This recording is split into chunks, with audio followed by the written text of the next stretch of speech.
beautiful people?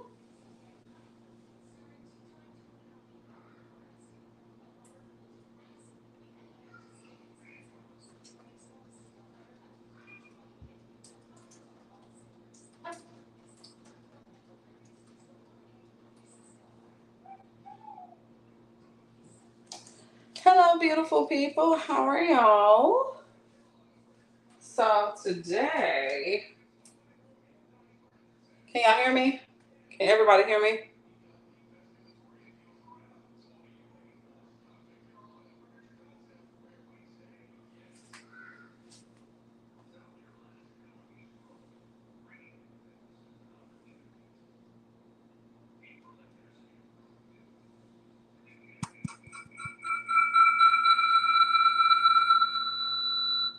Okay. Hello, everybody. So today we are discussing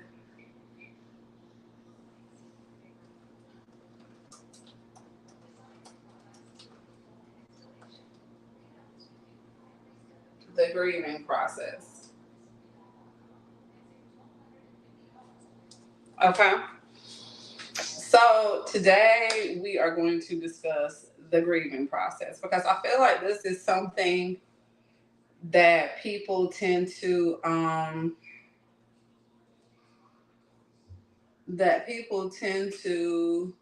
either overlook or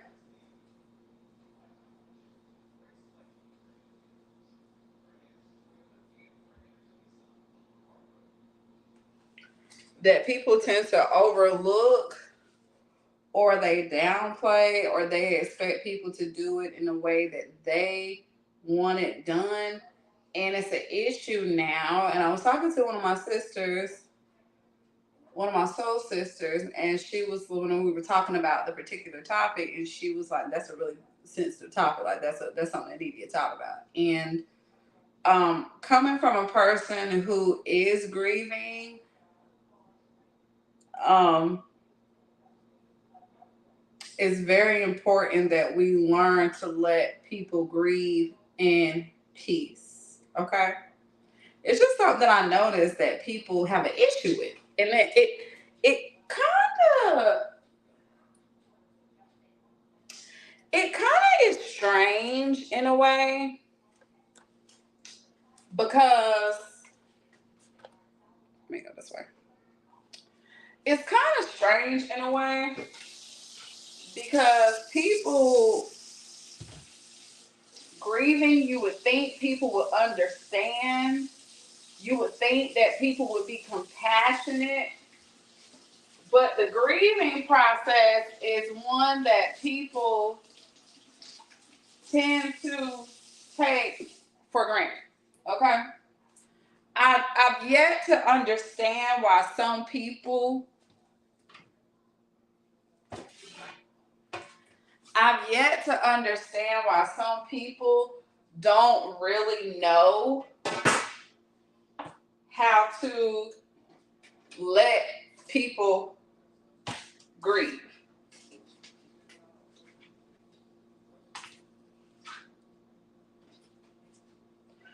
That's one of those things that kind of has me in a space with people that tells me a lot about you.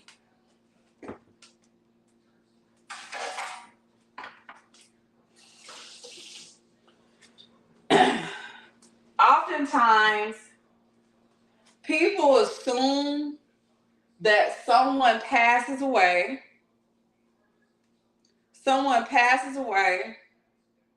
then they pass away, and you expect for people to be readily okay. No, that's not how this works. And what's even more mind boggling to me is in my studies and in my practices, I am finding that more people are very incompassionate. And that's an issue for me. That's a character flaw. Okay.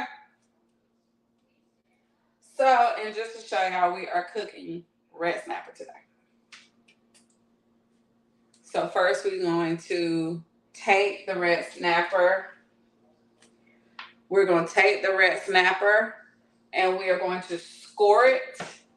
Okay. So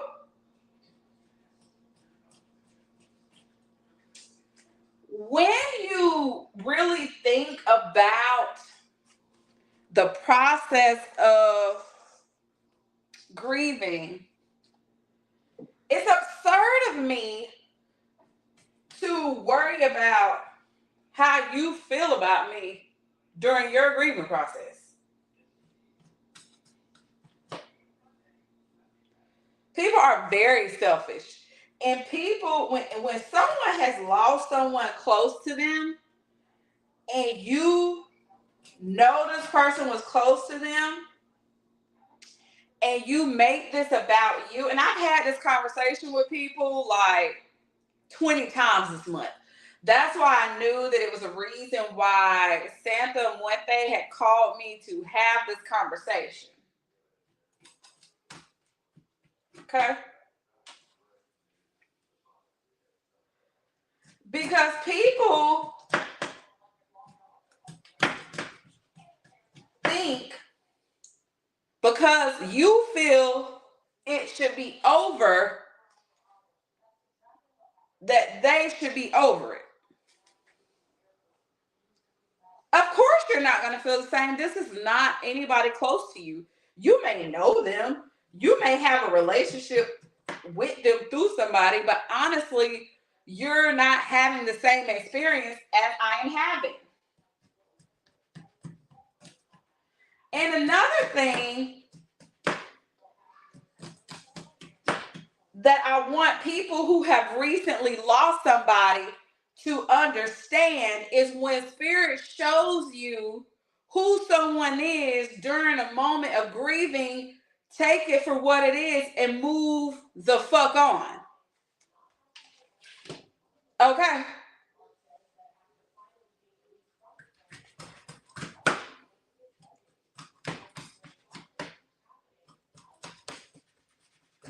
Because we're in a moment where I'm a person, and this is very emotional for me, because when I was 19, one of my best friends, Hannah, got diagnosed with leukemia.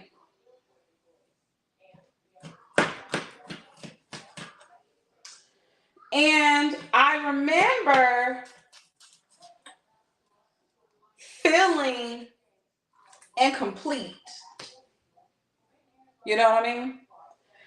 I remember this woman spending the night with me.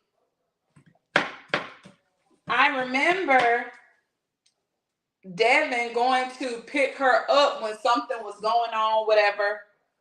I remember just sitting with her and listening to some of the things that she was going through. And she passed when we were 22. And I remember someone said along, I was hurting during that time. So when someone said, oh, she said y'all just need to get over it. And I knew I hadn't said those things because I'm fucked up.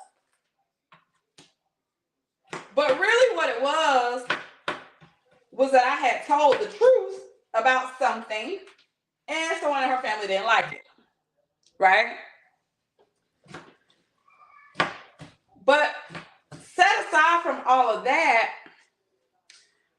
it was hurtful because this is a woman who had stayed in my home. We had went to high school together. We were pregnant together. Our kids played together.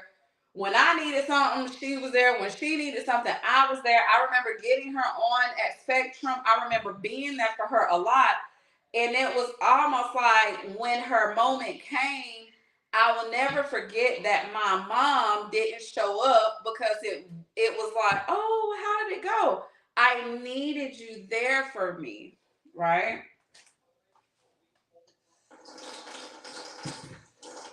So that was the first loss I had to me that really mattered. Okay? That was the first loss for me that really hurt.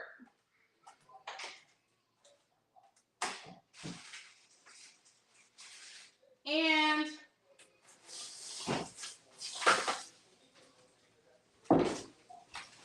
for the life of me, I could not understand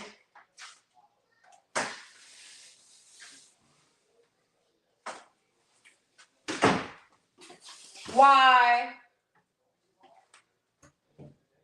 people didn't understand why we were all so hurt.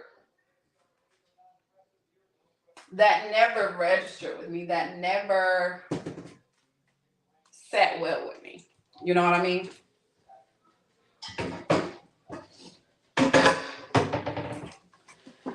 And I kept trying to figure out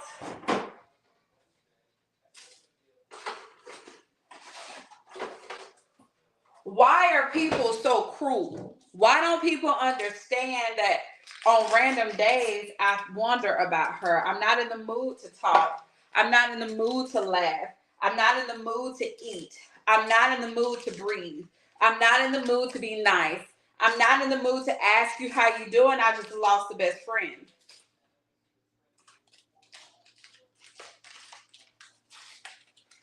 So moving on from that, next up was my grandpa and then my brother. I think with my grandpa, I took my grandpa very, very hard because me and my grandpa had a really strong relationship. And it just was kind of like it came and it went. And when it gets quiet, people stop really checking up. People stop really asking how you're doing. People stop really just being there. People stop doing everything to comfort you, but they start back doing the bullshit to comfort them. Now, when it comes to this grieving thing, y'all just don't get how it hurts people.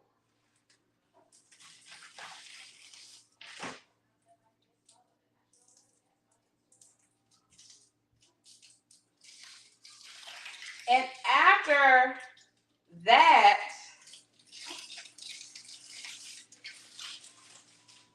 I lost a lover.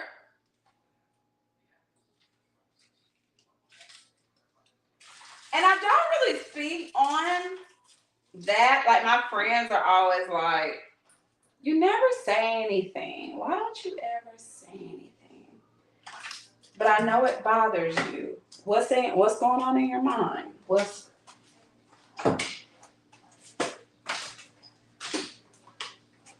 And as I'm grieving this lover, I'm remembering conversations. I'm remembering the last time I saw this person, I hugged this person.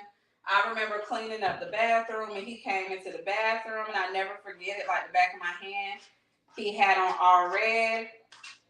And I remember me asking him what was wrong. And he said, babe, I'm just trying to figure this thing out, but I'm okay. And we're going to be all right. And I remember texting him. Mommy. And I was like, what you been doing? Like, where you been? Like, hi, baby. Where you been? Well, I go outside. As long as your brothers go with you. And they need to watch you and stay with you. Yes, sir. So, I remember just being like, what is up with you? Something is off with you. And he was like, I'm just trying to figure things out, babe. It's nothing you did. I'm so sorry. And he asked what the baby was doing. What my baby doing? And I was telling him, like, well, this and that. And I had the text in my phone where I sent him a video of Gianna. And I was like, look at Pooh, or whatever I said. And he didn't reply.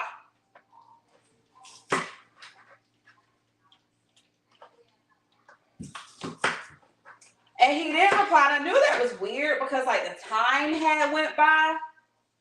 And he was always a person that was gonna reply.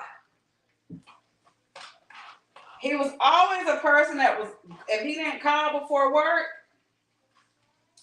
he was gonna send a text and be like, look at my baby. I'm gonna call on my lunch, whatever. And he didn't do that. And I looked at the time and I said, wait, he should be on his way to work. And then my phone rang. And then it kept ringing. And then everybody was like, don't look on Facebook. And I was like, what? And then they told me. And man, I felt like my world had shattered. I didn't really care what he did. I didn't really care what he was to anybody else. I knew what he was to us. But I paid my respects because I knew what it was, And I did not grieve him until about a year later. And I remember even when I went to the funeral, I didn't stay. Out of respect.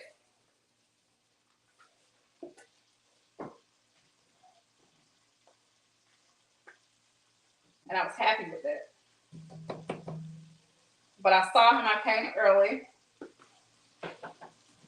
And upon me coming early, I did that intentionally. It was already people starting to be in there. I peeked in and then I headed on out. Okay. And it hurt.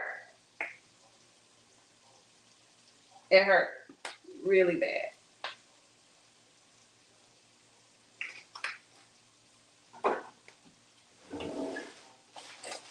So make sure when you are cooking your red snapper, hey baby, cloves are really good for it. Ground rosemary is really good for it, and then coriander is really good for it. Also put some cumin in there, cumin, whatever you want to call it. And we are just going to sit it in this butter for a little bit. Let it heat up. Oh, it smells so good. Oh my God, it smells amazing. So basically what we're doing is we're going to take just a little bit of clove, goes a long way. You don't need a lot. Thank you so much, Spirit, for bringing in protection and covering the food that we have. You want to just do just enough.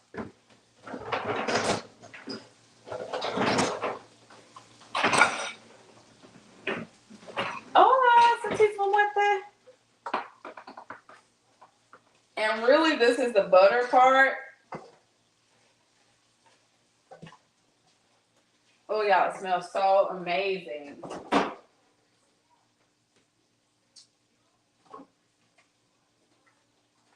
Then we're going to take some garlic.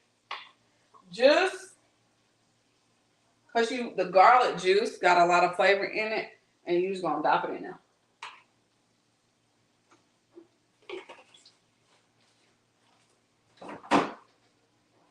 So, fast forwarding on through, deal with that. Kind of maintaining. I remember I really broke down when I needed to change a light bulb. And I remember he was the last person to change my light bulb. And he put the light bulb in there too tight so I couldn't get it. So I was on the elevator. at work, and my sister Van was on there with me, and she was like, "Sis, why you looking like that?" And I just started crying. And I was like, "Cause I was trying to turn the light on, I couldn't reach it. It was too tight." But that was a year later, and that's when my grieving started. Because in my mind, he wasn't gone. In my mind, this was all a prank for insurance money, and he was gonna come back. So I used to refer to him as he is. He is. Sesame oil is gonna help your red snapper too. I would refer to him as he is, and my beautiful homegirls would just sit and look at each other like, it's okay. It's okay. And I'd be like, what's okay? And they'd be like, you did it again. And I'd be like, I did what again? And they'd be like, you mean he was? He is, because he's still here. So,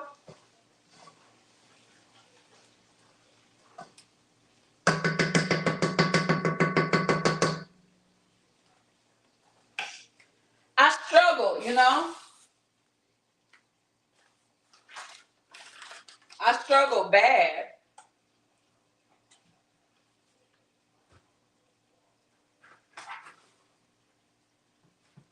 And it was friends that were like, oh, I checked on you. And it's like, this is a man that y'all know.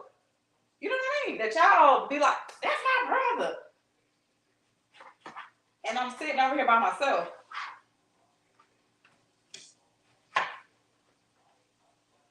And I'm going to give y'all a helpful tip with y'all butter for your red snapper. If you cut the edge of the orange off, just drop it in there. It's going to give it a citrusy taste, okay? So, like, majority of it was like, how are you doing? And then, like, I remember talking to my dad, and my dad was like, hey, I know you're hurting. I love you. Because my daddy just understood. It was something about that he understood. And so, as time lapsed, I kind of learned to let it go because it was nothing I could do. But I would have my days where I would just feel like horrible. Like conversations we would have, I'd be like, why didn't I respond differently? Why didn't I say, let me help you out? Why didn't I say this? And then one day Spirit told me that wasn't your duty. You know? And so, moving on, it kept getting worse, right? Because now I'm losing my father, who was my best friend. We're going to move the butter into a different bowl, and it's got onion and oranges in here, so the citrus is gonna cook it down. We'll leave it over there. So as I'm figuring things out, I'm in kind of like a mode of like zombie mode, where I'm hurt. I'm trying to find men to replace what he did for me. It didn't happen. And I always got really happy when I heard another woman talking about how fun he was and how he made them feel beautiful, because that's just what he did. He just made people feel beautiful. Like, he made women feel amazing. So when my daddy died, I remember my daddy was locked up, and I was going to go get my daddy from Spartanburg County. And I remember I was going to go get my daddy from Spartanburg County, and my stepmom, rest in peace, May, who I love, my stepmom was like, your daddy called. And I said, okay, what do you say? What's the number? I'm going to go get him, et cetera, et cetera. And he tells my stepmom, I know my baby will come get me, but tell her, put that money towards my babies. I'll be okay. And I was like, no, it's really no big deal. I want him out of there. Let's get him out of there. So I had called down to Spartanburg County for maybe like 2 or 3 times. And I remember the man saying, "Ma'am, can I ask you a question?" I said, "Yeah." And he said, "Are you Randy Lewis' daughter?" And I said, "I am." And he said, "You know what? He needs this love." And he said, "If you can bring us this amount of money, we'll work something out." And I said, "Okay." Well, I get an inbox from my older sibling, because this is a man that I see on a regular, right? Every Sunday for the past couple years, he cleaned my car out. He called me on his lunch break.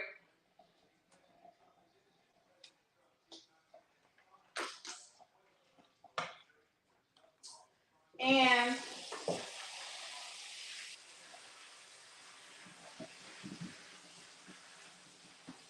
he called me on his lunch break.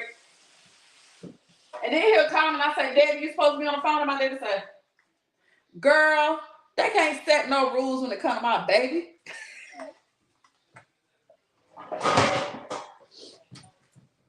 And I said, "Daddy, you gonna get your ass fired." He said, "For you, it don't matter."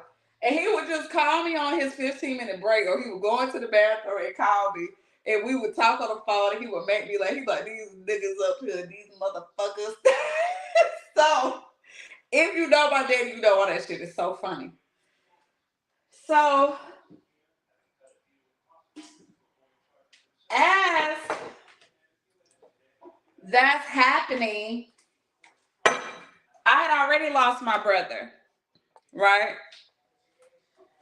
And what we're gonna do is the same butter that we prepared the red snapper in with the citrus, the red onion, and the garlic and stuff. We're going to leave that in the pan, and we're gonna put the shredded collard greens in the pan. Okay.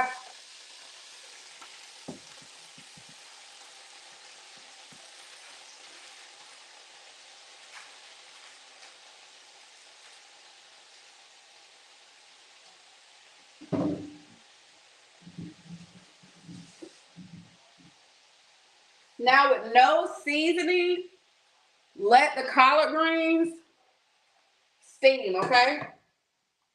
Just let them steam, because the butter is gonna steam through, and it's gonna, the salt from the butter, the sweetness from the butter, and the cream is gonna bring that down, okay? Now, while that's going, I'm gonna straighten up because we gotta get ready to cut the mango. Hey, cut the mango, and then we're gonna put some onions and some chicken broth in the shredded collard greens, okay? Because we already have oranges cut. And you want to make sure when you got the oranges cut for your red snapper, you want to let them be out, because what's going to happen is, as at room temperatures, the juices from the oranges are going to kind of like go into the middle of the plate. And it's a different type of juice that sits here. But then you have this, and you can go ahead on your red snapper and squeeze a little citrus in the crevices of where you scored the red snapper. And we're going to keep this, okay? And we also are going to keep this as well, because this is the bitter part of it, but it's going to help. It's going to help bring a kind of citrus taste to the food, okay?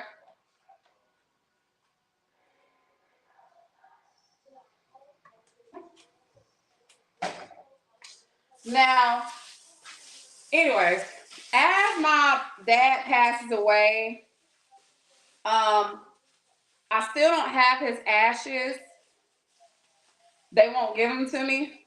My other siblings. Um, they actually told us that the funeral was gonna start at a different time, so we were late. But luckily, one side of the family was dressed one way. You could tell that's the side of the family that don't really have nothing to do with him. Then the other side of the family that see him every day had on Clemson colors. Then they had one of my cousins speak, who had just cussed my daddy out, called me. They wouldn't let me speak. They wouldn't let my niece Day speak. And they wouldn't let my stepmom speak. We were the ones that dealt with him daily. But they let my cousin speak, who basically had cussed my daddy out. And my daddy had called me and was like, I want you to stay away from him. Don't pick the phone up. And I was like, my daddy don't do that. Like, my daddy don't do none of that. But I know before my daddy passed away, he was changing a lot. And so as he was changing, I don't care what he did to anybody else. Me and my niece talk about this all the time. We didn't experience that. The Randy Lewis and the dad that we experienced was loving. He was caring. He was giving. He was kind. He was full of wisdom. He was gentle. He was everything that you needed. I mean, like, if you talk about going to your dad's house on a Sunday or a Saturday when the game is playing and he ain't picking up the phone, my niece had a grandpa that you just pull up on. I had a daddy I just pull up on and walk in the house, and he had a man cave that he would watch his games on, and you go down the steps, and when you go down the steps, the couch was right there. So he would like look up and see you. So I would lay on him, and he'd be like, Sasquatch, Sasquatch, you smothering me, girl. What your big ass want? And I get up and he'd be like, come lay back down. What you want daddy to do for you? And so he would just hug me like this to kiss me on my cheek. And he would tell me, I waited all my life for this. I waited all my life to hold you, to kiss you, to love you. I waited. I waited and I waited. And I asked God to bring you to me, and he brought you to me. With my niece, the same thing. So we don't really know, nor do we care what he did to anybody else. That ain't none of my business. So when it came time for the ashes, it was so many people like, wait, you got all these pictures with him and he just seems like this wonderful guy. Like, why are they trying to? I was like, no, I don't know. I don't care. Don't tell me nothing about nobody else. And it was like, the funny thing was they were so busy trying to cut me out of everything. Watkin Garrett was like, ain't it another child? We can't do anything unless she come up here and she sign it. And it was so crazy because the people at Watkin Garrett was like, I'm so sorry, but all of this, I was like, everything you telling us we see is true because you giving us a completely different vibe than what they giving us. Like, you giving us loving, caring, what do you want to do? So now where we're at is I kind of was in a space to be like, it's okay, it's cool. So 5 months after that, I think right at 5 months, my stepmama passed. Anybody know me? No, I love that woman. Because there was no other person that made me feel more connected to my daddy than she did. It was like, you my daughter too. What you need? You need what? What you need? Oh, she'd be like, oh, your daddy's so proud of you. She kept telling me that. She was like, your daddy was so proud of you. Your daddy was talking about you all the time, girl. And she was like, your daddy would be like, look at her. She's just so beautiful. Look, she was like, you be standing out in the yard and your daddy like, look at, I can't believe she right here. She really right here in front of me. It's me in the flesh, your twin. So during all of that, I kind of felt hurt.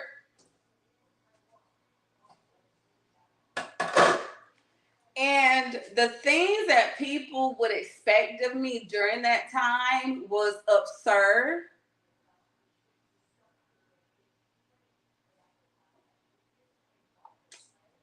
Because I remember trying to explain to a guy I was dealing with. He was like, "You just been mean to me this month." I said, "Well, the month of March is really hard for me because my daddy passed away and his birthday is this month. So I'm just being like, it's not anything to do with you." But I'm like, your people pass and I show you grace and I do all this. Like, why are you not doing it to me? Like, I'm just in a mood. Like, I'm just aggravated. Like, just, no, you ain't never acted like that. And it was like, what the fuck is wrong with you? So I knew then he was a bird brain. And I was like, okay, whatever. So at that moment, I kind of was peeping a lot. I peeped that my mom was still in her selfish ways of being so concerned about what my daddy had done to her when they was together, which was 30 something years ago. And my sister was like, "Why would you not go to the funeral to support her?"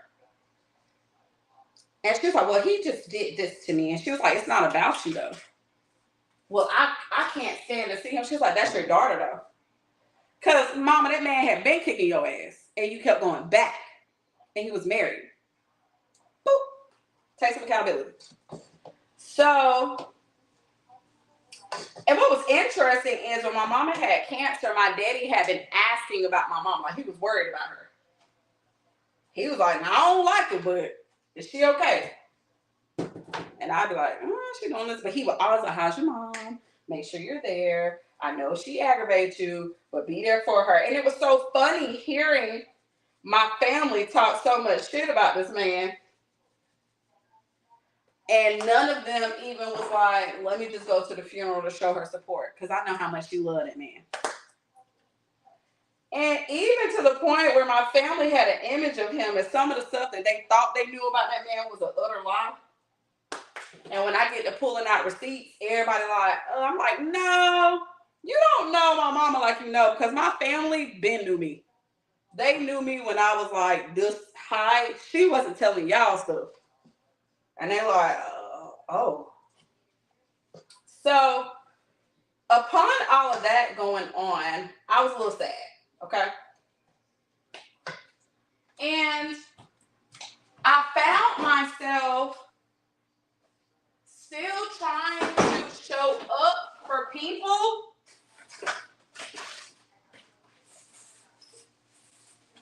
Still trying to show up for people when I couldn't show up for myself. And it was like, "Oh, well, he did this and this and this to your mom. You shouldn't feel no type of way. You should actually be fine. You shouldn't like him because he did this to your mom. He did that to your mom. We don't like him." Chicken broth. Stop cooking your greens with anything other than chicken broth or chicken stock. And I have a smoked turkey wing in here. And we gonna use this to saute because by now your collards should be cooking down. And you should be adding like a little bit of seasoning on.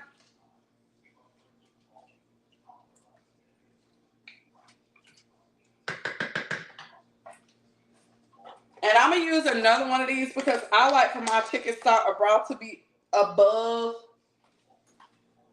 my collards.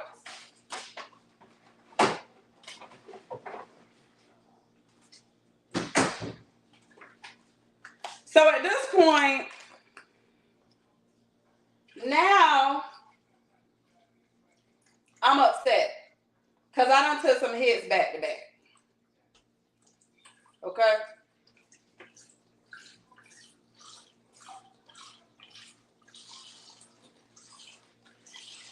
And it's strange to me that people are still expecting me to move on. So let's get into it. And I'm going to say this as politely as I can, and you can take it however you want to.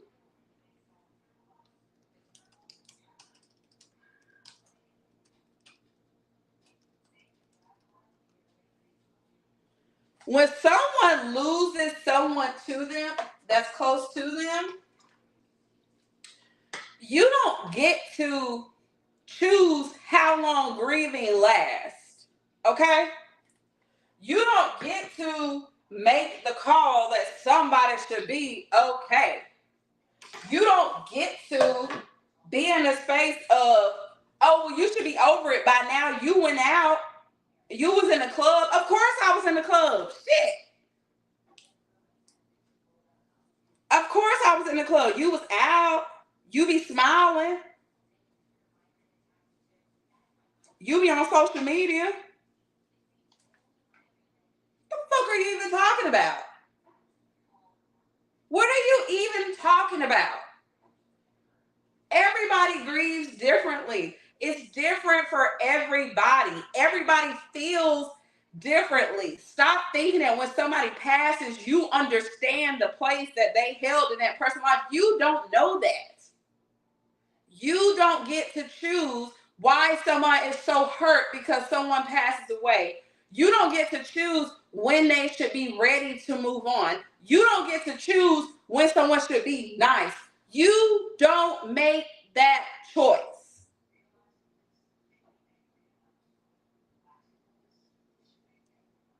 You don't make that call.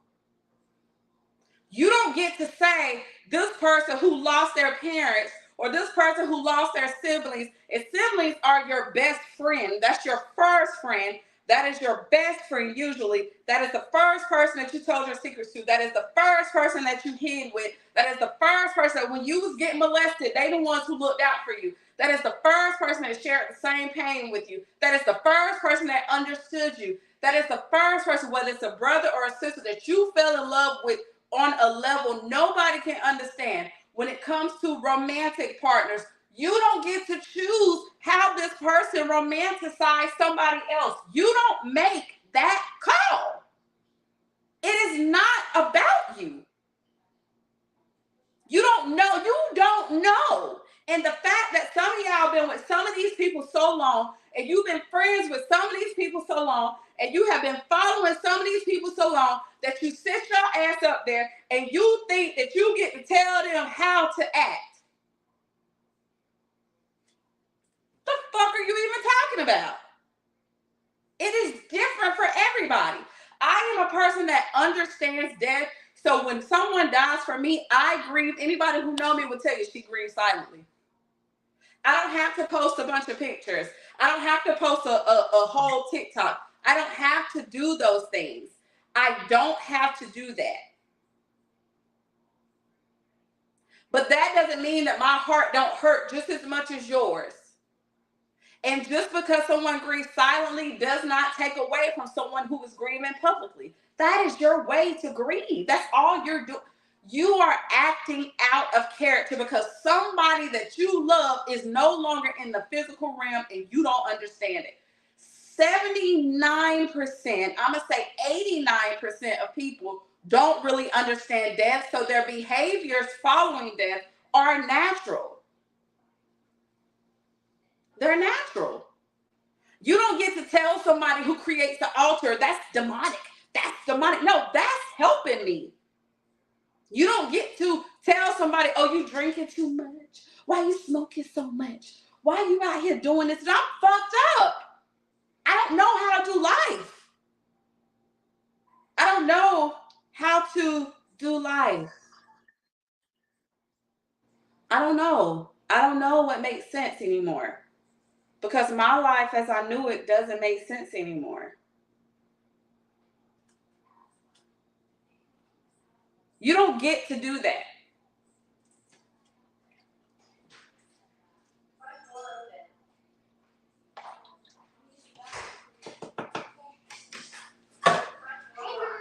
Oh, I see. How are you? Good. What you cooking? Bread snacker. You don't get to do that. Okay? You don't get to say, oh, they've been dead for 3 months. Why are you still sad? Why you don't want to give me that clothes? And I had to check myself. What you said? I gotta get some.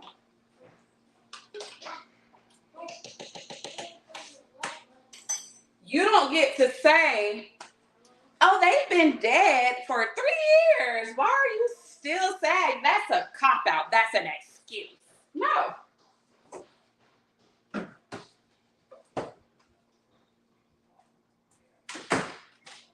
You don't get to do that.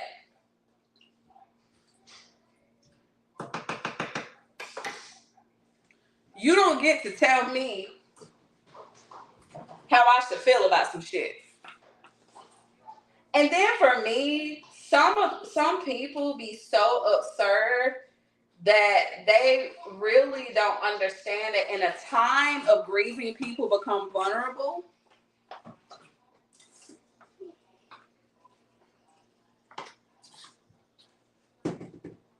People become very vulnerable. There. You saw it get it wrong. Okay. No.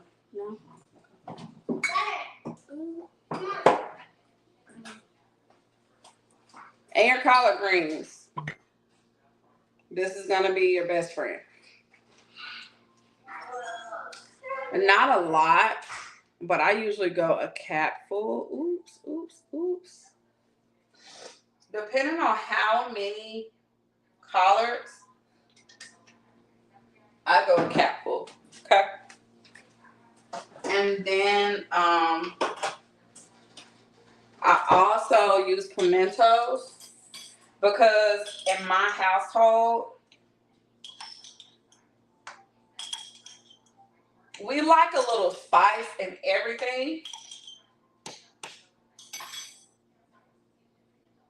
We like a little spice in everything, so.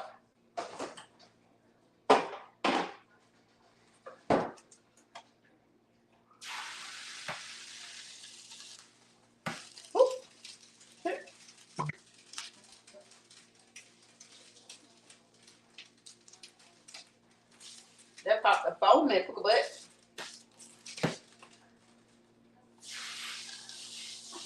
Oh, sorry.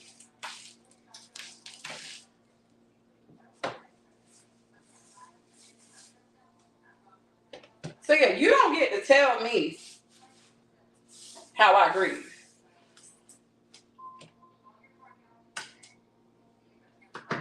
You don't get to tell me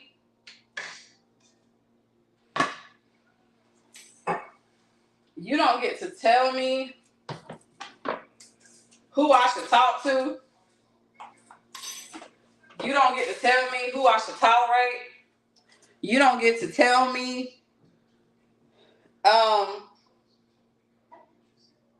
who I should be okay with, who you need to forgive, you need to fuck out it.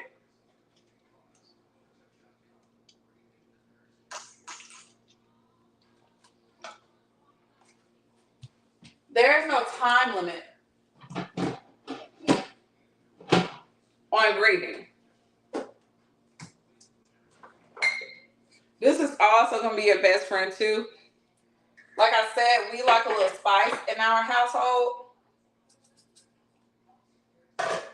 Lots of spice in our household. It could be because my kids are Devin is Jamaican. And y'all really have to learn your genetics, because that will explain why you crave certain foods, because naturally it's in your DNA. And so I like a lot of spice. And I'm Haitian, Creole, and Cuban, so I like a lot of spice too.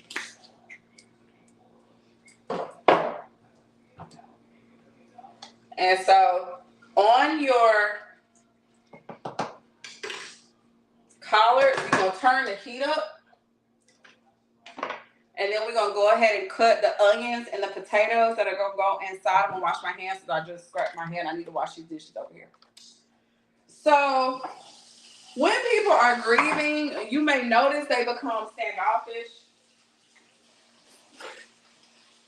You may notice that they don't really want to talk all the time. You may notice that they become lazy. And some of y'all people be borderline suicide and you don't even realize it.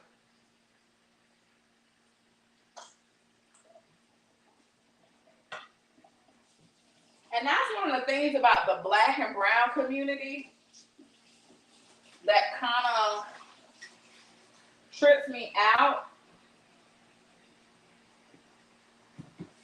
is that we'll sit up there and give people advice and be like, oh no, you have to understand they're grieving. But when it comes to our own loved ones, we're like, no, they just using that as an excuse. Because you never really know what's going on with somebody, right? You never really know, like, did they have an argument before that person passed? You never really know, like, was it something that was said? Like, was it more to it? Because a lot of times you find out when somebody passes away how deep a connection was. And y'all be trying to sit up there and talk about, oh no, she shouldn't say that because he got a wife. Well, obviously he didn't know he had a wife when he was falling in love or making another woman fall in love with him. So you still don't get to say,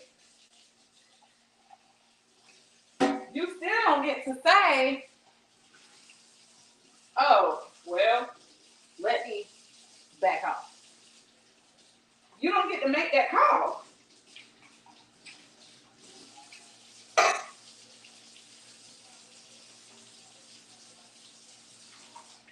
I might as well clean my altar one right here. You don't get to make that call. And when someone grieves, that is when a lot of tests take place. Okay? You start to see who really love you, who really is there for you, and who don't give a fuck about you. Okay?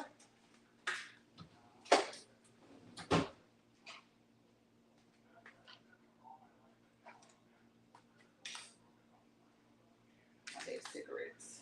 That's awesome.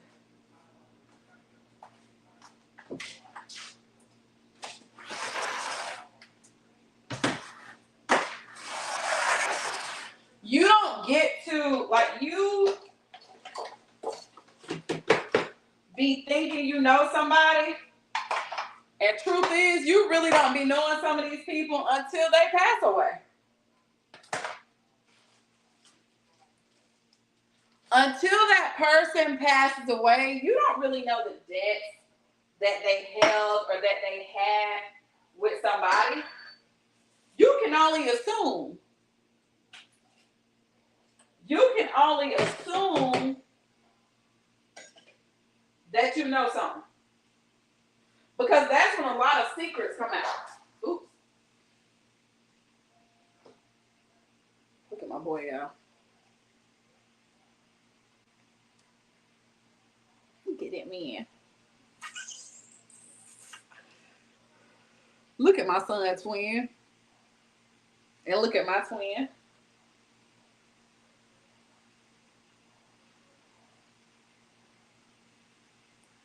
Baby, because he definitely gave me that hairline. Honey, okay?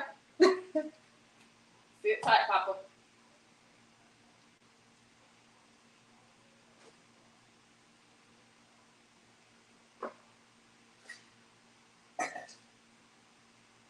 So, yeah, you really find out a lot when people are grieving.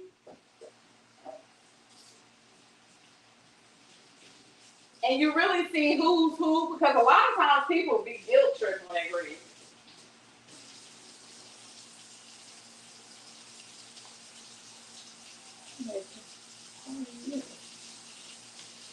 They really be guilt tripping when they grieve, and that's a whole other type of grieving. You don't get to determine how somebody is grieving. You don't get to make that call.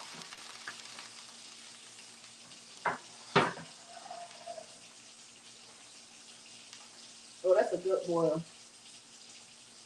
And when your collards start boiling, y'all,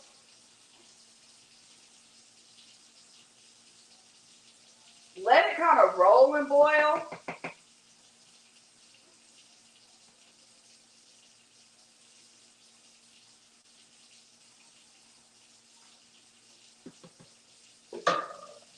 Because when you let it roll and boil, you'll see the seasonings kind of rolling into the leaves.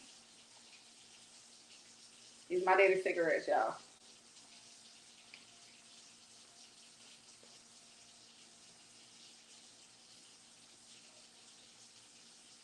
Leave y'all ancestors stuff that they like. Okay.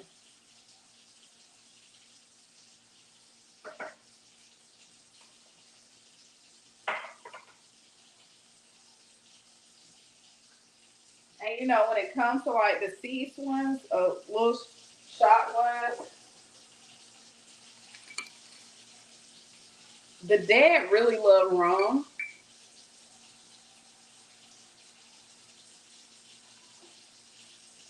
And you want to fill it up. And I put mine right in the middle. And I was using this glass, but apparently my daddy came to me and was like, could you stop giving me that bitch glass? And I was like, okay. So we're going to put it in the mason jar.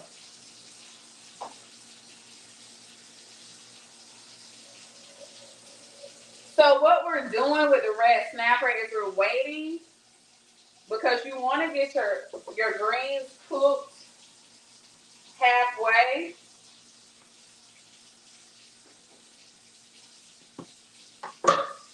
Before we go ahead and do the red snapper. And the sun is about to set, so I'm going to make my daddy and my uncles and my grandparents some coffee. And I'm going to clean sample what they here in a minute. Let me get the...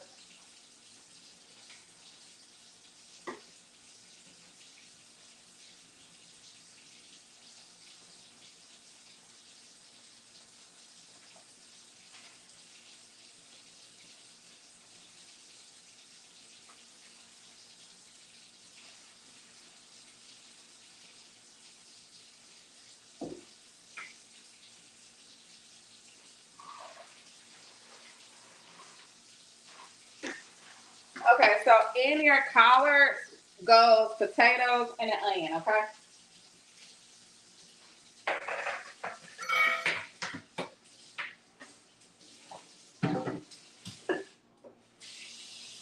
And I'm going to get a pot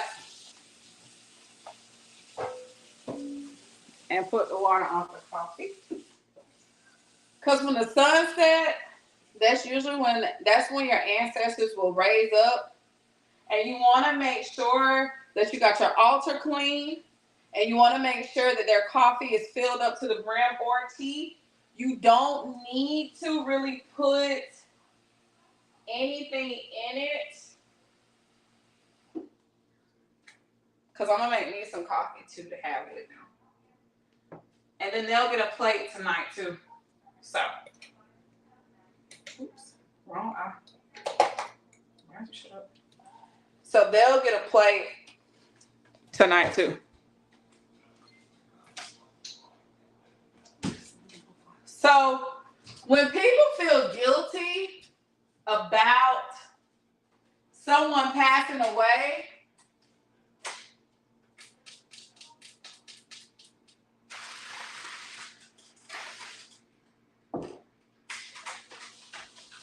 it's a completely different guilt that they have.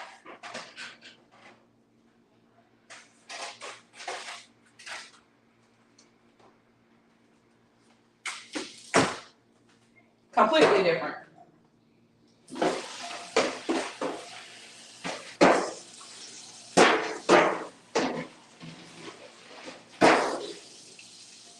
Harmony!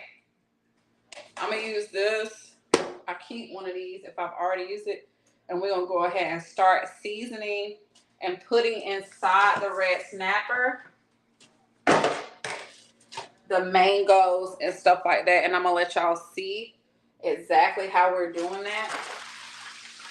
So if you decide to cook your red snapper, you can cook it this way. Dawson!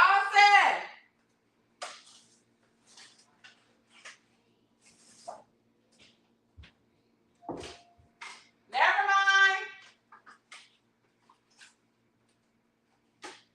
So parchment paper is going to go at the bottom of your pan.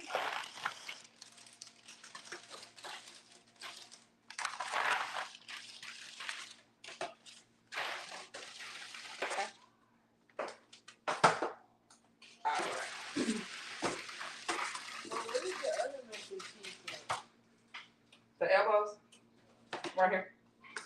And what we're gonna do is we're gonna individually wrap each red snapper.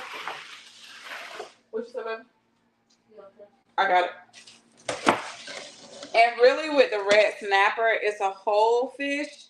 I got mine from Black Sheep Market, and very clean. Very clean.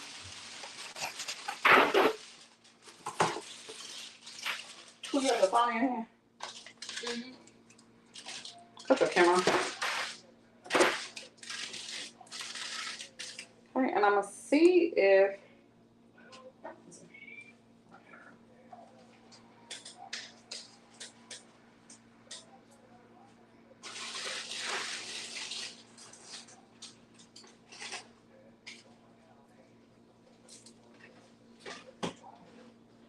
And I'm gonna. Oh, not yet, cause I ain't done. Oh. I'm just gonna do this part. So now you see how thick it's gotten.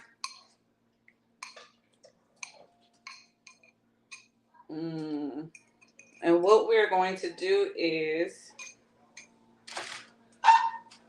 no.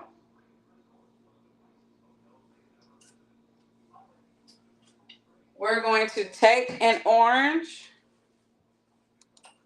Let me see. I got y'all right here. We're going to take an orange, and it's gonna go inside the red snapper like this. Okay?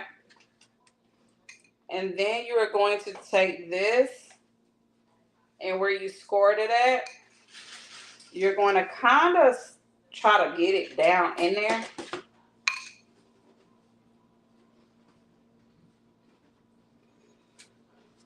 Ew. What is that? Red snapper? No, it is. Oh, I got it. Oh, I didn't kill it. Oh, never mind. It's still alive. Girl, go put it in her mouth. Okay.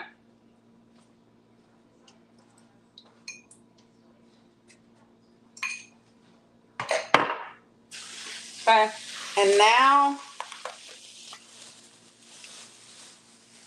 we got mango that we're going to rinse.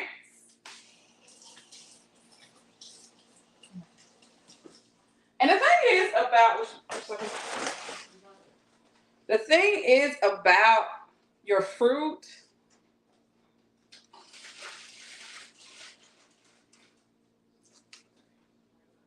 You ain't gotta go like crazy like cream.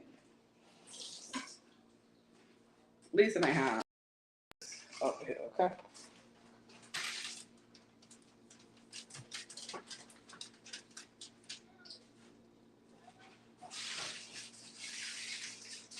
And however you decide to do your mango, that's on you. I ain't tripping. Because what we're going to do is, with the mango shredding, you literally are just going to shred the mango and put it where the orange is.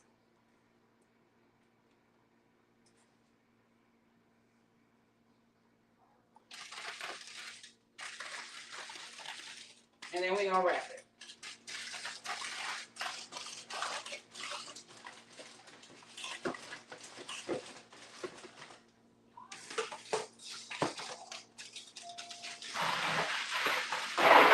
Now, a lot of y'all, when it comes to people mourning, y'all make this shit about y'all. And I be trying to figure out, how is this about you?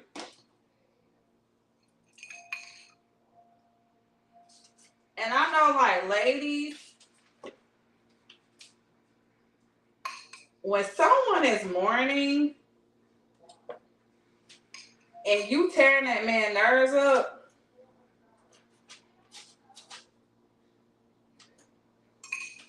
I want to let you know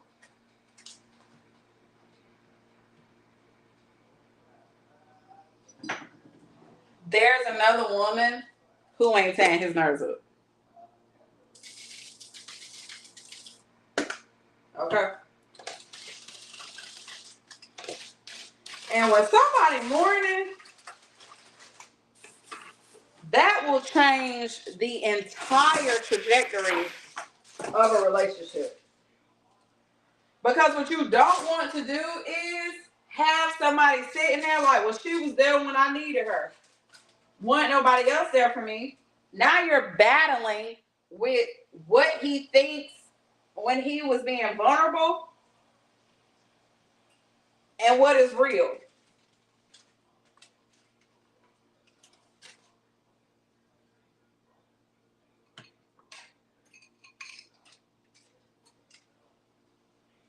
And really,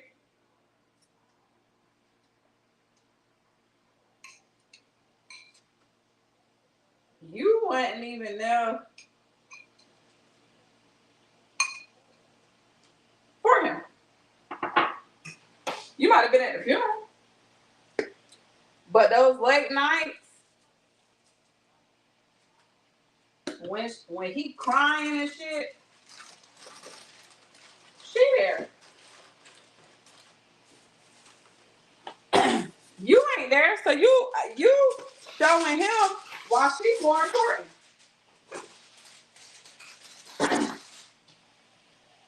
Cause y'all be worried about why he ain't calling,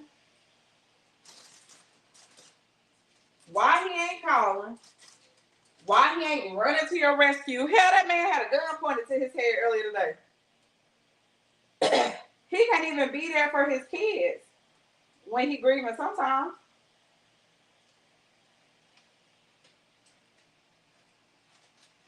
And a lot of people will say dealing with people simply because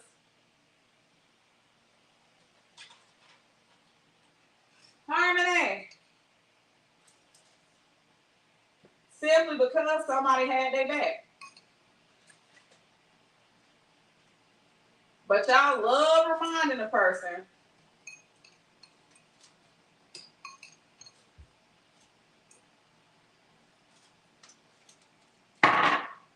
that they need to get away from you.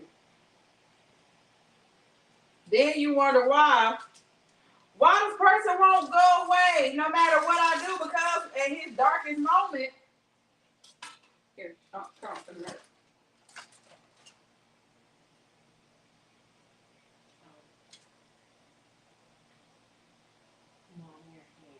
Sit closer.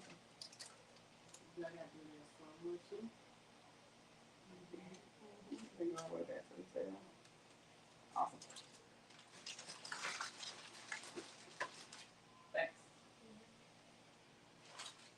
Now here you go worried about why he ain't doing this, why she ain't doing that. Oh, why you ain't been there, you ain't this. And the crazy thing is, some y'all got the audacity to be like, I'm going through something too. What? Who cares? Who gives a shit?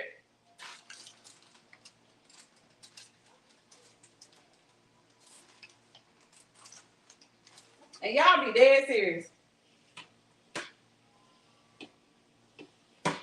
When I say y'all be dead serious, y'all be dead serious. Well, what about me? What about you? This ain't about you. That's the problem that we got now. The problem that we have now is you want everything to be about you and baby. Ain't none of this shit about you. I was close to them too, but you don't. You're not. You're close to them because of me. That one we did. I'm gonna say that one. Okay. So now with your fish already wrapped, we're gonna take this, and I left the heads out of mine, and I'm just gonna squeeze a little citrus where the mouth is. And then what we're gonna do is we're just gonna toss this in here.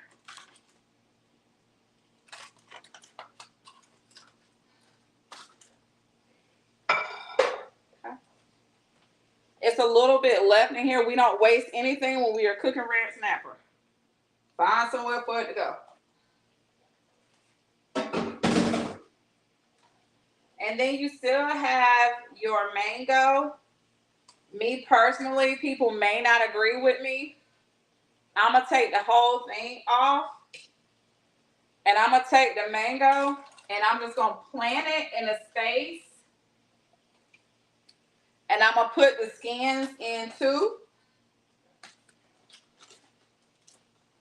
Like I said, that may not be for you. That may not be your thing, right? That may not be your thing, but okay. So,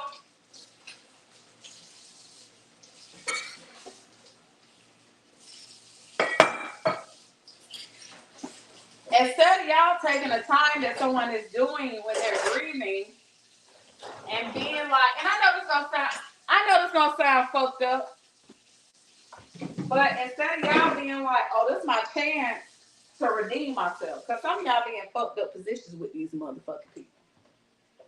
Y'all done bitched and complained, so much keep trying to fuck away from me.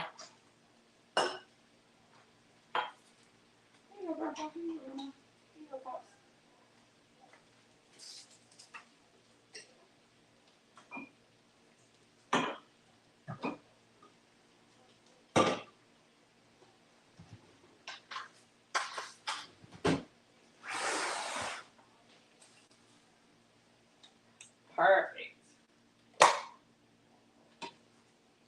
We're gonna take this. I know it's a pizza tray. You will learn. We use whatever we gotta use in this culture. Make sure when you are cooking red snapper, you see I keep washing my hands a lot.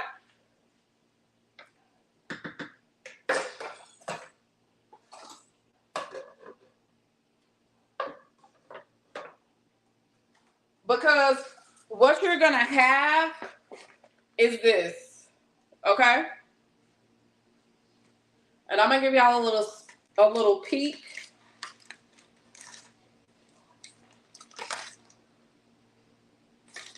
Okay. And the mango is up here, so the mango is up here. That way it'll drag all the way down. And then we got the skins. We got the mango skins or whatever. So we're gonna leave this over here. And then we'll slide that in. And we're gonna keep it going with keeping it clean. Okay. So when a person loses somebody, this may sound crazy, but vulnerability is one of the best times to really get to know somebody. Okay? But instead, y'all use that, y'all use that as a time to torment somebody.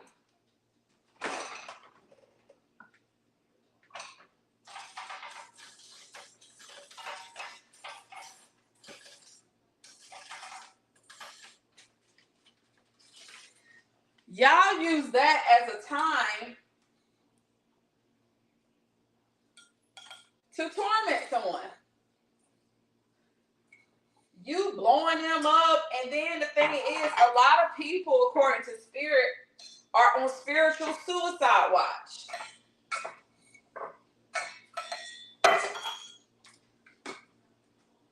Denver.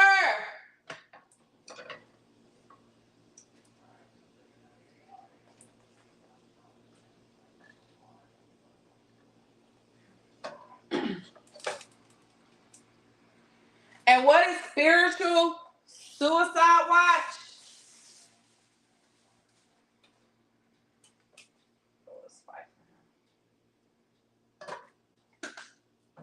That's so nice. Spiritual suicide watch is basically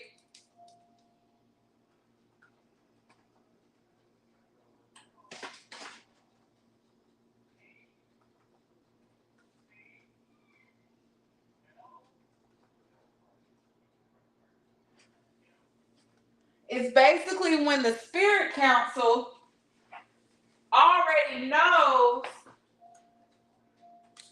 that this person is ready to go. And it's a very thin line. And it is almost like a process. And the shocking part is the symptoms and the signs will be right there, and y'all will ignore them.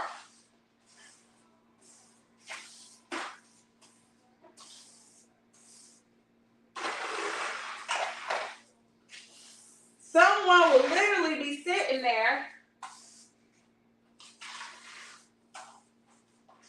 saying to you,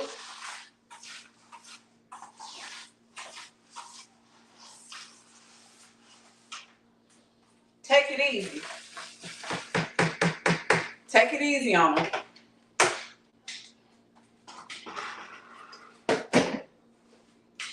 Don't torment them.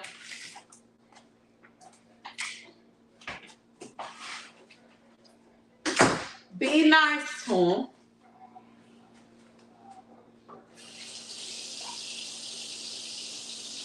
And y'all will literally do the complete opposite. Which blows my mind. Because when you're doing the complete opposite,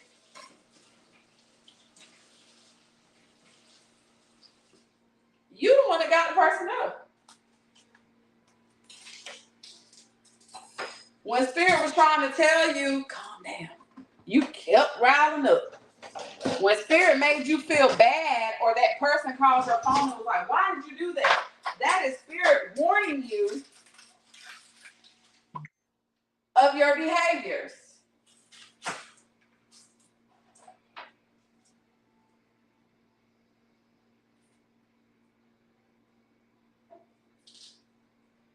But because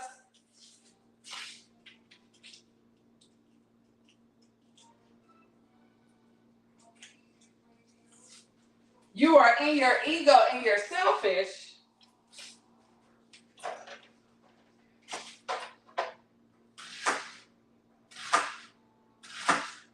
you don't really know what the person going through. You don't care. You just worried about you. Even when you get a solution, even when somebody says, hey, if I were y'all wouldn't do that. Multiple people be telling you that. You still be doing what you want to do. But then be the one to cry the loudest when the person dies.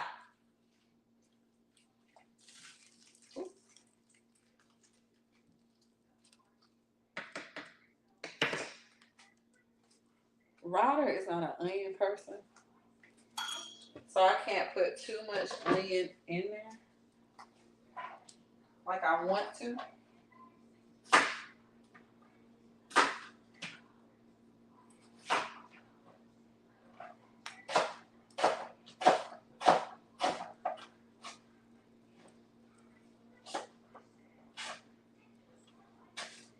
And y'all will be told not to do certain stuff.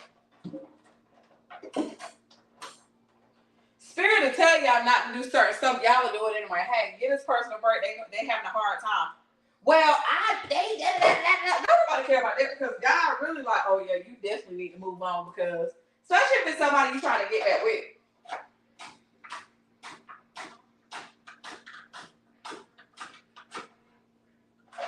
If it's somebody that you're trying to get back with and you're being that way, potatoes and onions go inside of your collards.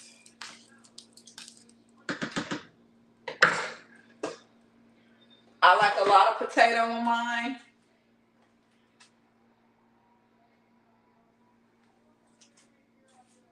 Girl, I ain't fooling with y'all. I love y'all, but y'all don't listen, and then y'all want to, I love y'all, y'all don't listen.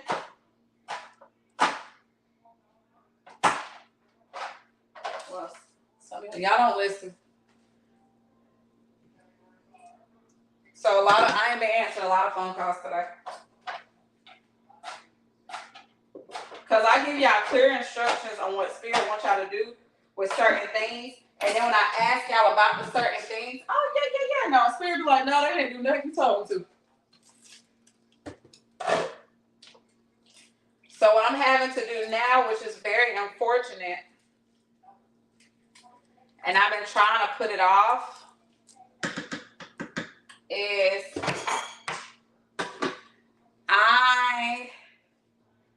I will no longer be doing as many lives as I'm doing. I'm actually creating a Patreon where you will have to pay a monthly fee to get those readings, to get that advice. Because honestly, I tell y'all to do stuff. I only see from Spirit. Y'all don't want to do it. I watch y'all. And Spirit will tell me.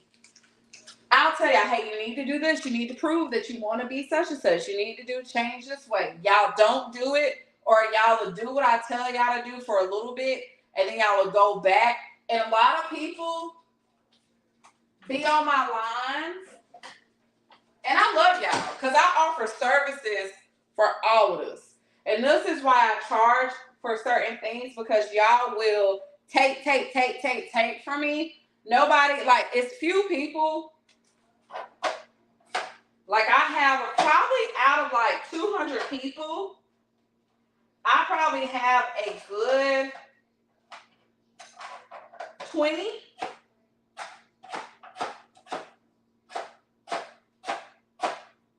that book, like that book and pay. I love y'all, but I'm not going to be sitting on the phone guiding anybody, because if you pay for your services, y'all seem to take it more seriously then. But y'all hold my line up. I love y'all to death, and still don't listen. I'm not doing it anymore. Then y'all want me to come in and be like, no, but what am I supposed to do? I told you that. I told you this is going to happen. Well, I did do. No, you didn't. That's why you're in a situation when. So I seen the phone call, but I chose not to answer. Not today, not tomorrow, not hereafter. But you can book a service. Because it's people who I know who doing the work, and it's not fair to them that they really are dedicating to their growing. They are. I love y'all, but I'm not doing it no more.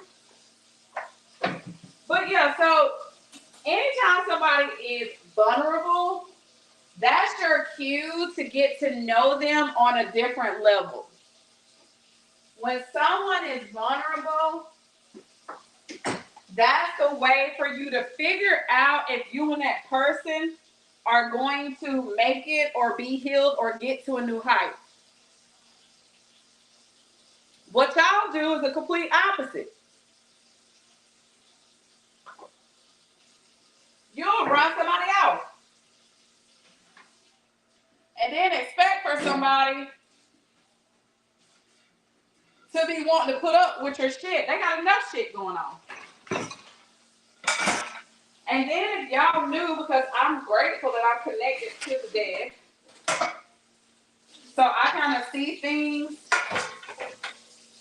in a different light.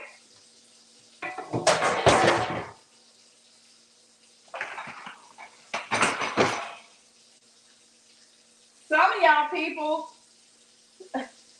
have, girl, the thing with booking, you gotta listen. You gotta listen. Everything I be telling y'all, I want y'all to change.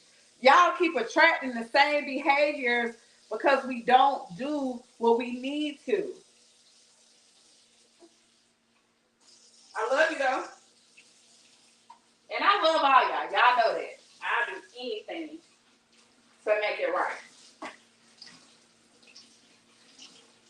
Y'all be tripping sometimes. But yeah, so when a person is grieving, y'all kind of be in a phase of weirdness. And it's really strange. Okay? It's really strange.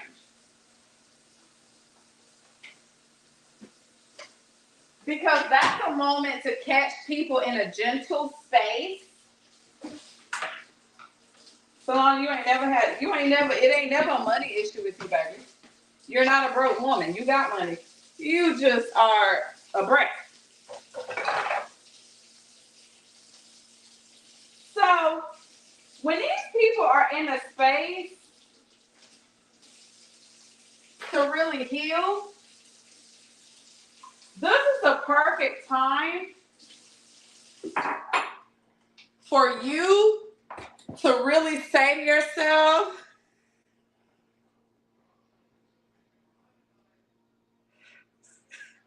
hello, to really say to yourself, okay, what do they need from me? Because Spirit been telling a lot of people to get away from y'all.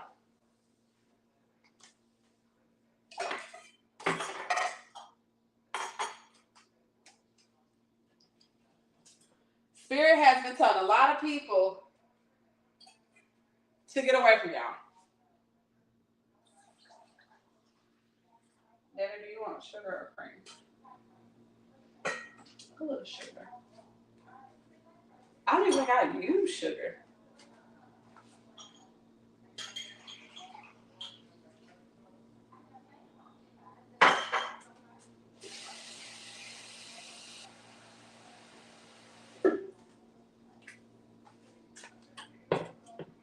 Okay, so now we're going to put on the noodles for the macaroni. Girl, please.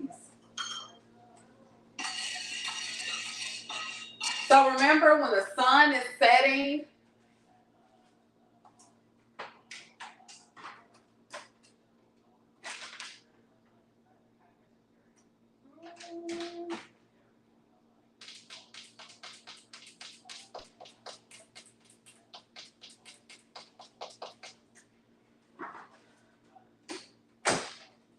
what about some rum in your coffee, Daddy? Sound like a winner.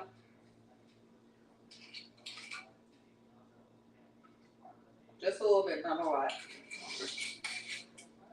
Because you already got a shot. Hey, children. Gigi, hand me that coffee mug. Right there, we're going to condense down that altar. Oh, no, Ryder, hand me that coffee mug on your grandparents' altar. We're going to condense that one down. And we're just going to leave them up here because I can use that one for something else. What happened? Ryder's really mad because I like playing with my friend better. Okay, well, he has to watch you, Mama. This one's hot. Not that one. That one is for Don't Touch Us Hot. The brown one from Cuba. So,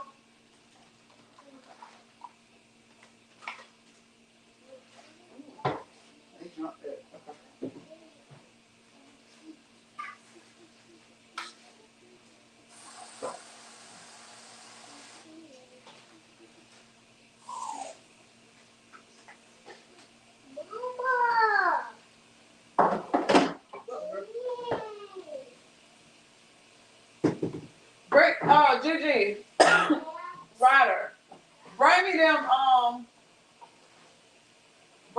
Seven Wednesday tarot cards. Huh?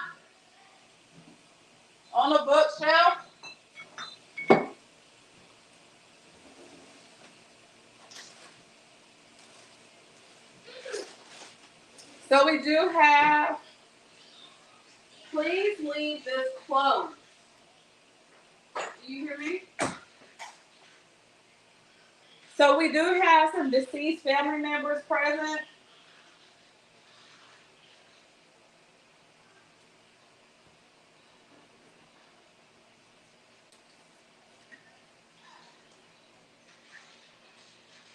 Someone needs to be sending this number to people. Yeah, Mama couldn't find them. Hey, put them. Oh, that was good bird.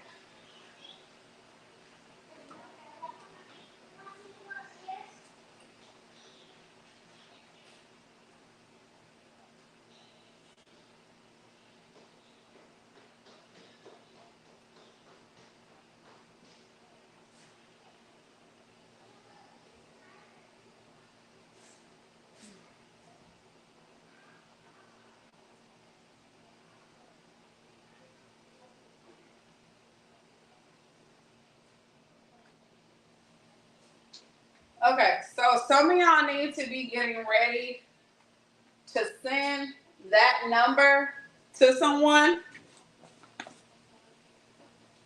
So we're going to season our noodle water here.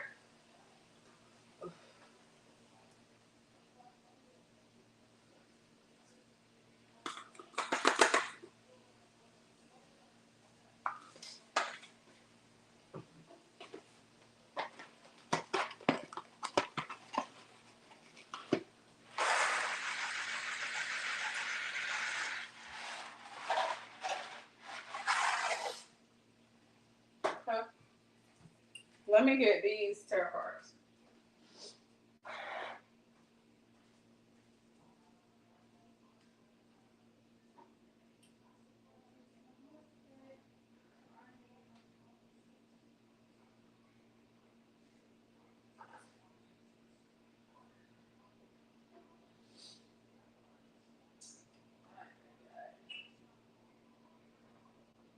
Harmony.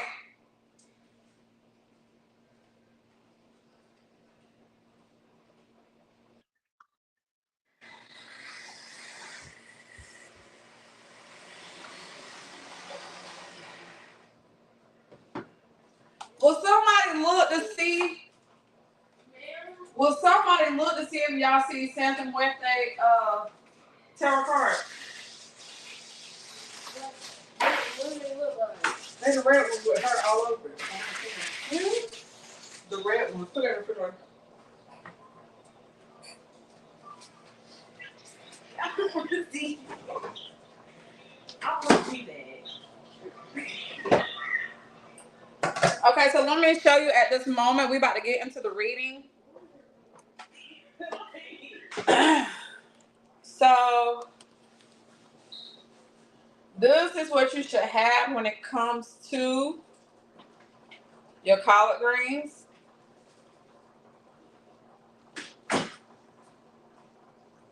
And you can see like the colors. You can smell like the taste. Okay.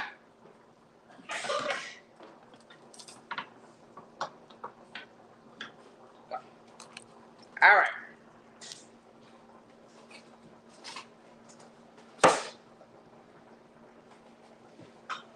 Ooh. Okay.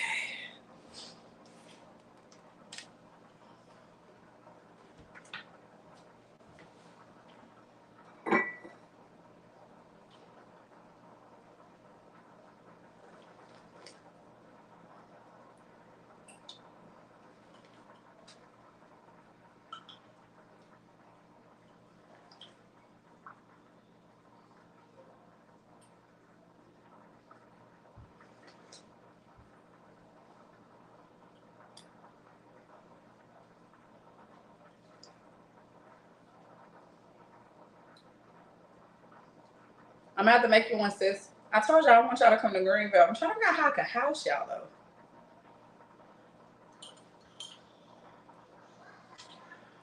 If if I can get my kids on, y'all can stay with me. But I want to bring y'all. Y'all don't have to pay at least for the stay. Okay. That's what I'm planning next. Because Greenville is such a beautiful place. And I want to plan something here. It's very healing. We have a lot of healing here. A lot of beautiful places to heal here. A dream. I'm cool with y'all staying with me, you know? That way, like, y'all don't have to worry about, like, breakfast or something like that.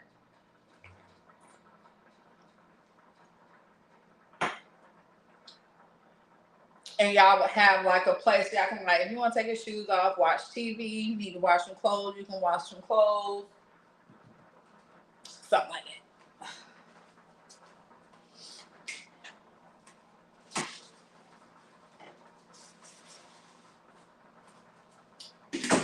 Because I feel like this weekend was very beautiful. I feel like y'all learned a lot. I feel like the experiences between both me and Polka. Um, we are different women, so it was good that y'all got to experience two different things. All right.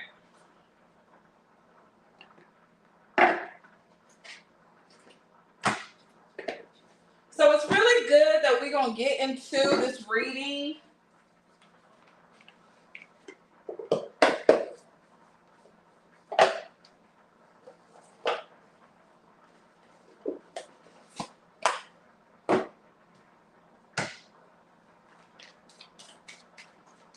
I've known Santa Muerte wants me to use her tarot cards. Where are they, girl?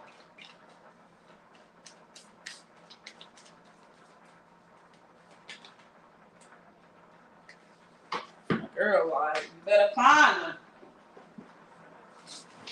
Santísima Muerte, lo siento. Let me get a space for my girl, cause she gonna do us just.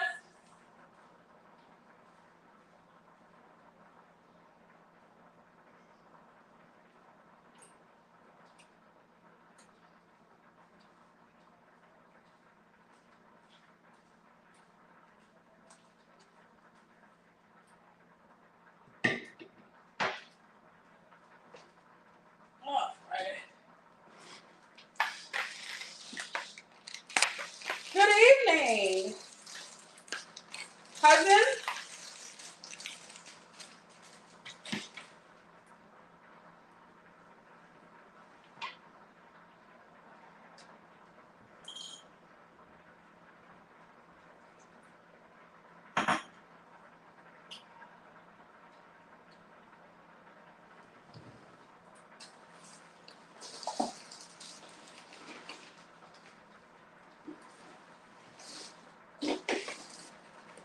Yeah, that's my junk drawer, I think. I think everyone has a junk drawer.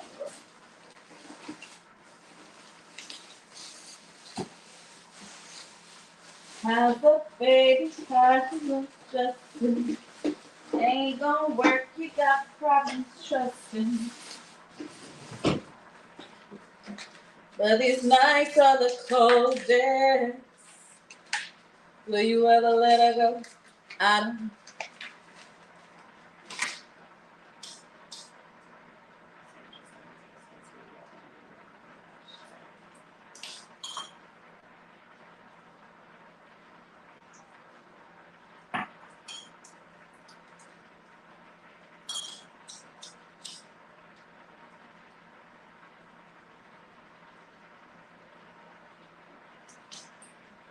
Alrighty. I kind of figured that, Amber. I was like, I think everybody has a junk drawer. Let's get our girls some water. First and foremost, we're gonna give a shot to Santa Muerte for being present.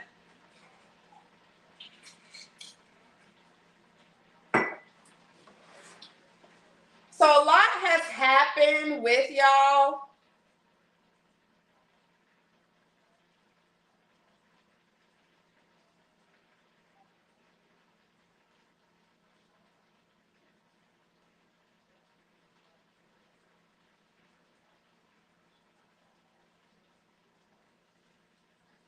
Cheers to you, Santa Muerte. One up.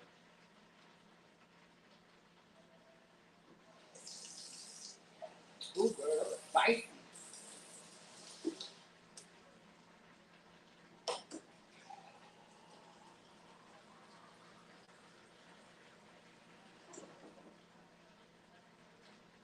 Cold water for you because I know that death is always thirsty.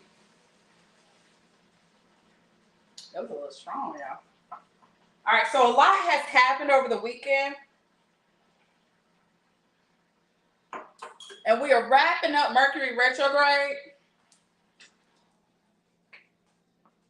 So Mercury retrograde is getting wrapped up.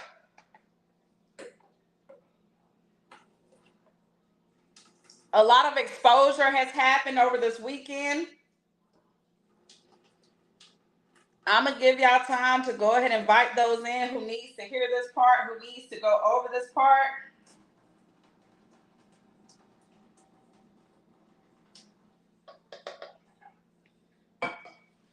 If y'all know somebody that needs this message,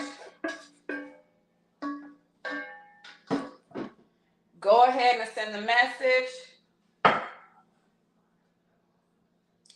Because there has been a lot that has taken place this weekend. Santa Muerte is present to discuss some things and how you need to handle some things.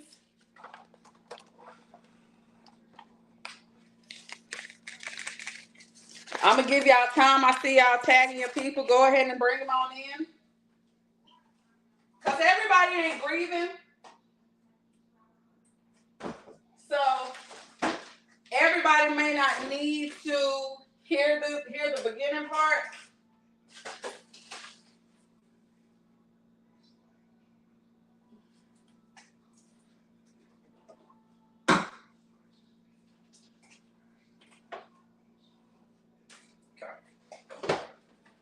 So go ahead and bring them on in.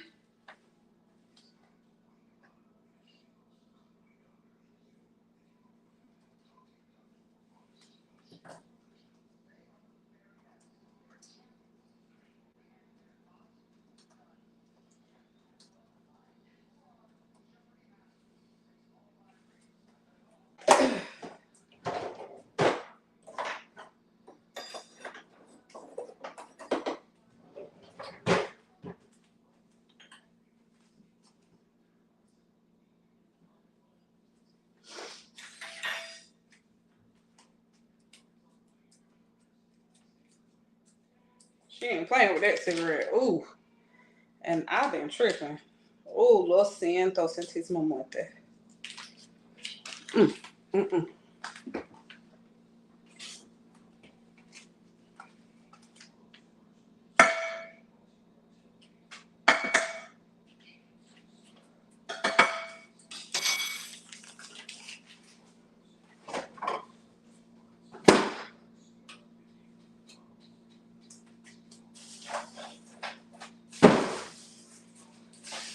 She wasn't cutting nothing. That's strange.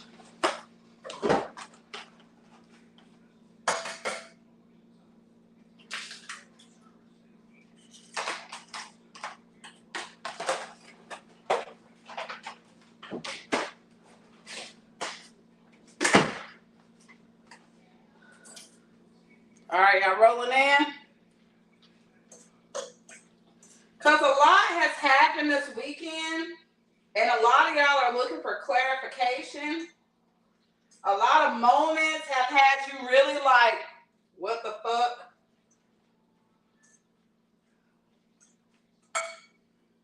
And Spirit is like, hold on.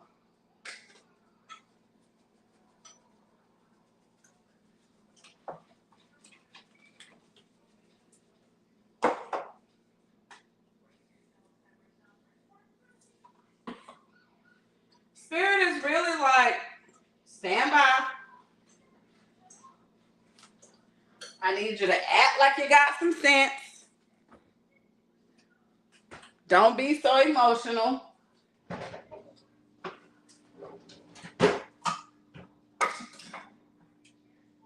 Spirit like, wait a minute. Wait a minute. Because it ain't over. It's not over yet, okay? Spirit said I'm just getting started.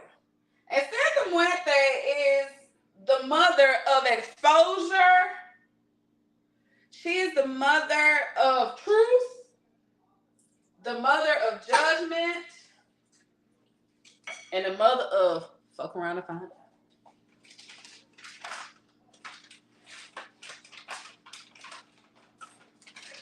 Santa Muerte is like that mom that will be like, let's have a drink together while we talk about some stuff.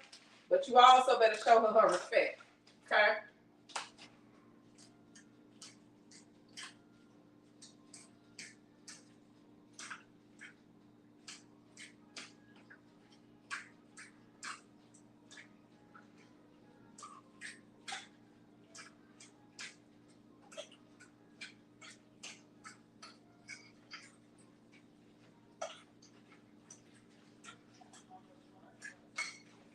Alright, this is the exciting part, y'all. We got the macaroni going in. And we got the red snapper going in too.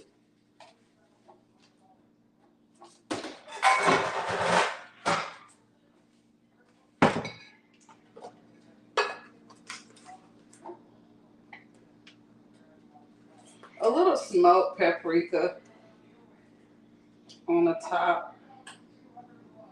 Not a lot. And we're going to slide that in here. And then we are going to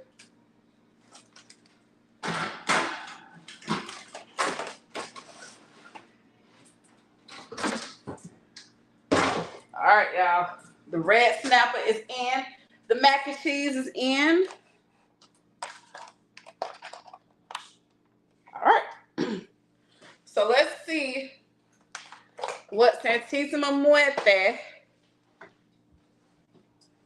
Gotta say, cause homegirl ain't playing with that. Homegirl ain't playing with that cigarette, which further lets me know she like, come on in here and sit down.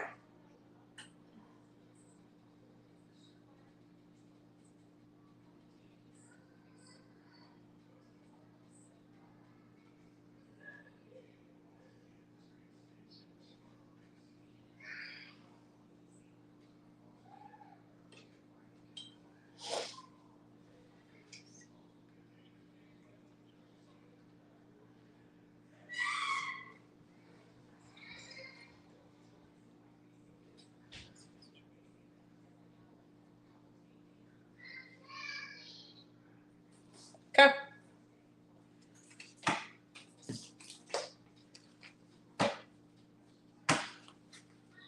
All right.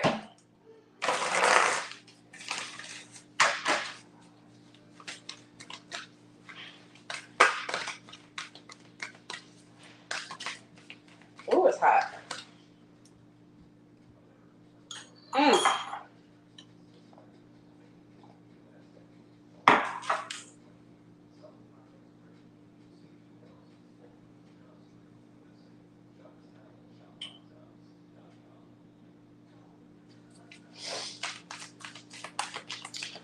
Okay, so let's see what we are kicking us off as. Santa Muerte, come on through. So Santa Muerte said that there's something that you needed to let go of. The number 10 is completion. That there is a moment where this weekend there was a cycle with you that was completed.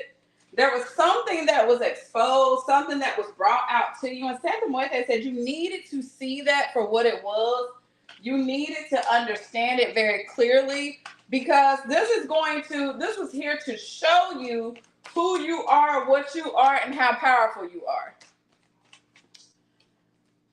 She also is saying that there was some confronting, some things in the background that took place. Some of y'all's people got confronted about you. Some of y'all people did the confronting about other people.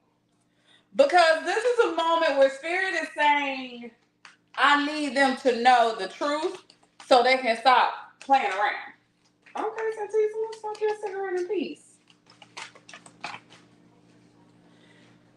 And Spirit is saying that there is a leadership that is happening where you are taking the lead and you are getting ahead in a certain situation. You may not think that you're getting ahead in this situation. You may not think that you are being acknowledged in this situation. But Spirit needed things to turn out this weekend the way that they turned out because you were too busy worried about the price of China and Neptune.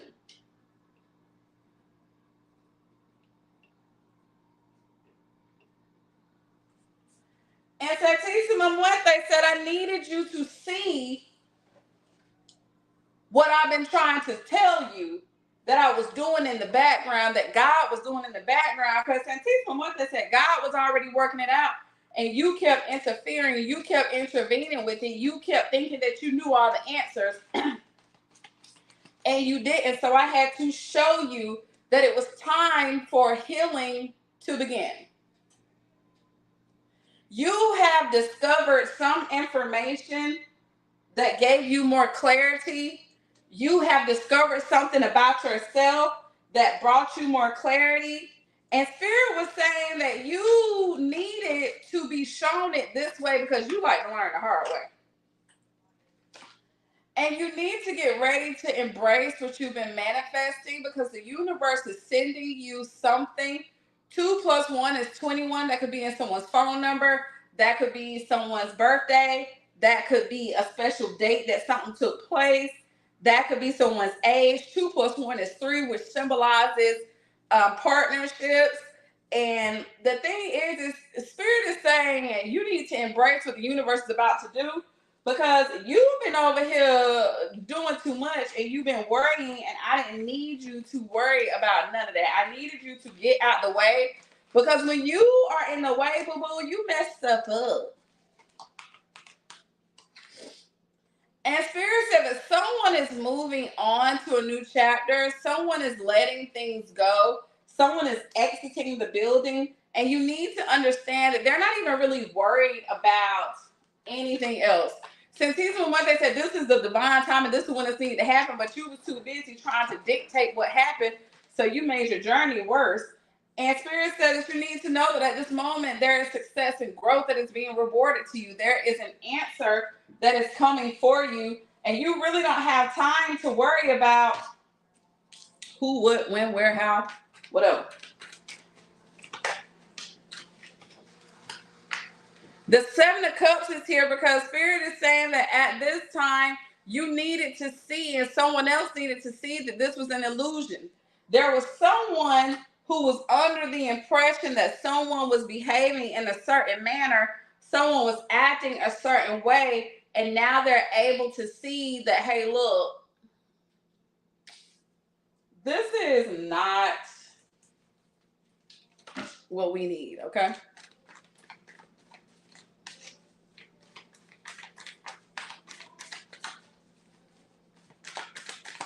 This is not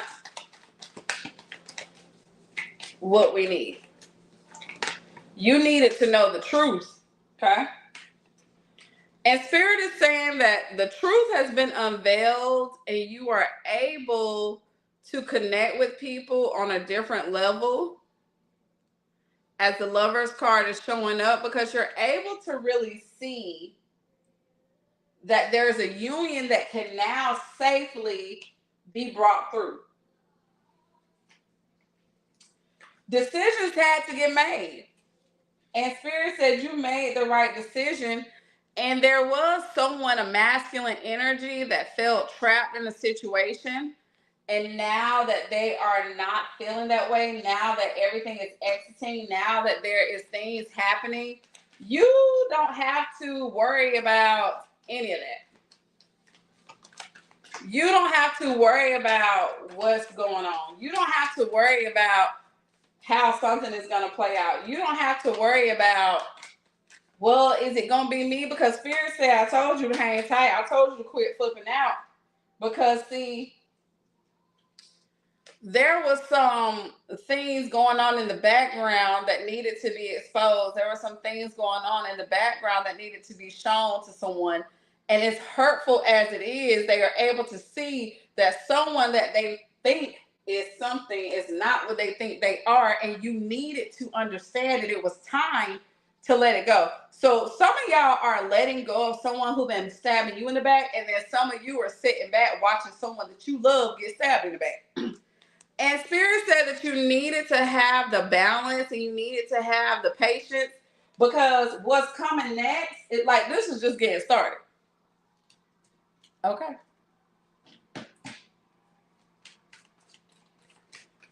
This is just getting started.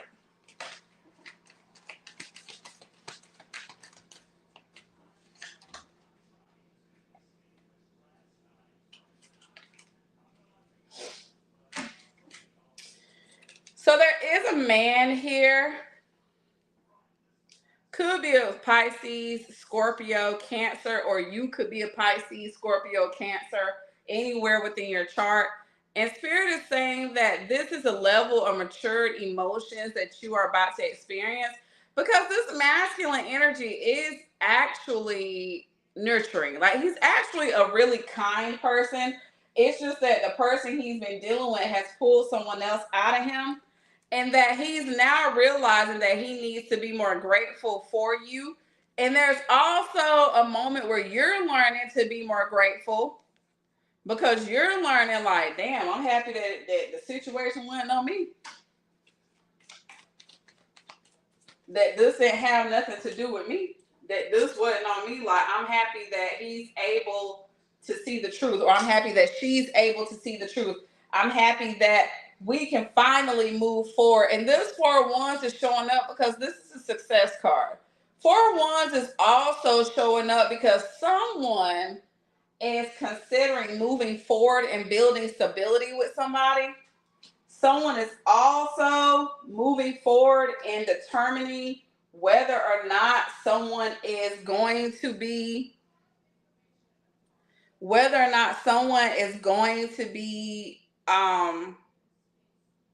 more loving, genuine. But the Four of Wands is, I want to move on with you. I want to move in with you. I want you to move in with me. I want to make this life secure. Four of Wands secures new connections, celebrations, and all of that. And your person is really realizing, like, there is nothing here. And Santísima Muerte is here to tell you, like, you was worried all this time and I had this sold up. It really wasn't nothing for you to worry about. You stressed yourself out. I ain't telling you to stress out. You were stressing out.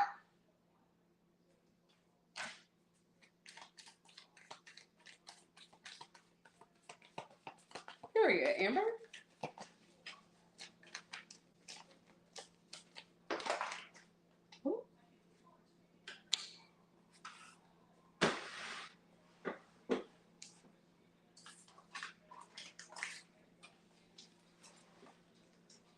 Now, this person is still under stress because they are carrying a lot of burdens, but they are learning to prioritize themselves. They are learning to change their priorities, because for so long, their priorities have been backwards and it has been focused on something else. But now they're really realizing, like, hey, I got to prioritize myself and do what's best for me and stop trying to protect people who ain't really trying to protect me. Let me help you out, girl.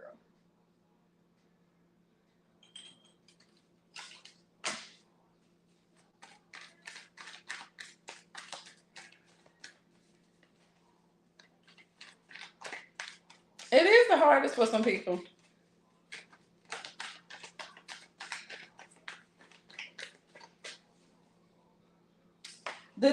disc is showing up because there is something that's being juggled.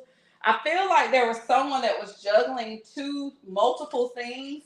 There was someone that was going back and forth with something. There was someone that was trying to figure out if something was for sure or if something was just a thing. And now they are seeing that they have been juggling an empress. There is a guy who is sitting down and he's looking around like this whole time I've been over here doing this person like this. One of y'all people was waiting on something to happen on Sunday.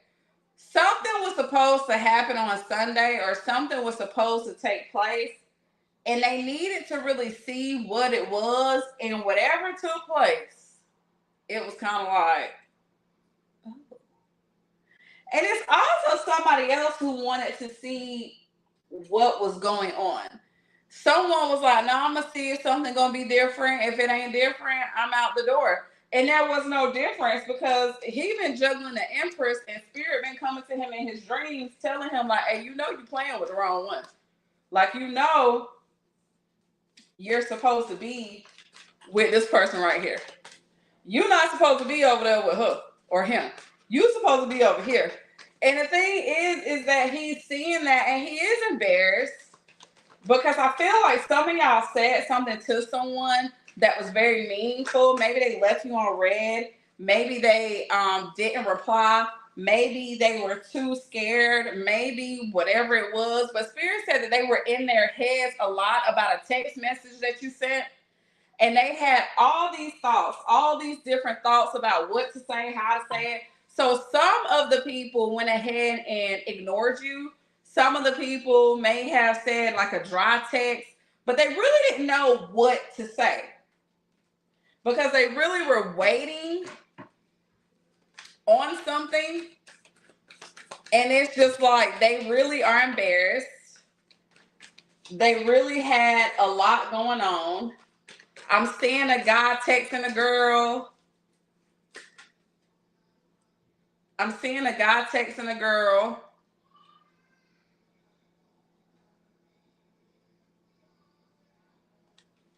And something about the guy texting the girl and he like, that's all we can't get right because you be doing this, you be doing that. See, this is shit I be talking about. Why you ain't pick the phone up? Or whatever it is, and she just living her best life, child. She like, nigga, I ain't gotta pick the phone up for your motherfucking ass. Like, that's what she is.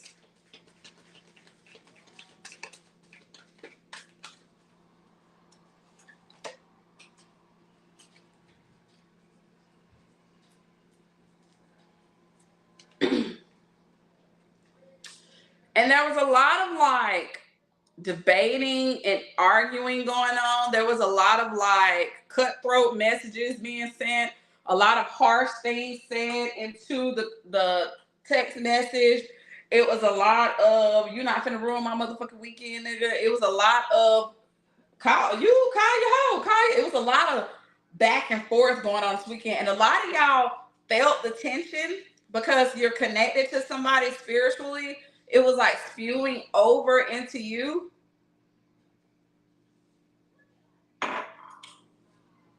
So a lot of y'all may have almost gotten to it with somebody else. A lot of y'all may have gotten lost somewhere. A lot of y'all may have been under a lot of anxiety this weekend. A lot of y'all may have had a lot of road rage, or you was dropping stuff, or you couldn't sleep, or you was having nightmares because your person was going through it this weekend.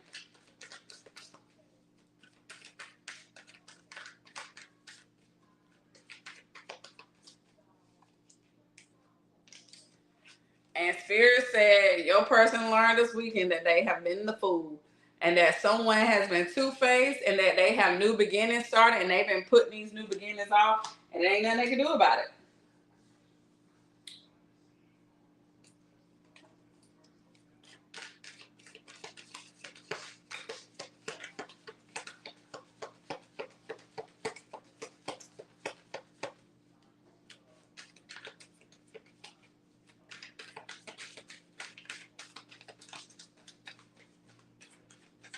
My girl smoking that cigarette. She like, y'all got me stressed. And the thing is, this is something that you've been manifesting. And a lot of y'all manifestations is coming to life. And it's a lot of success happening here. It's a lot of happy moments. And there is light at the end of the tunnel. Because some of y'all have literally been sitting here like, I cannot figure out the life of me. What I'm supposed to do with you. Like, what are you doing? Like, why am I still wanting to be with you? Why am I still wanting to do this? Why, like, what's up? And you're able to see, like, damn.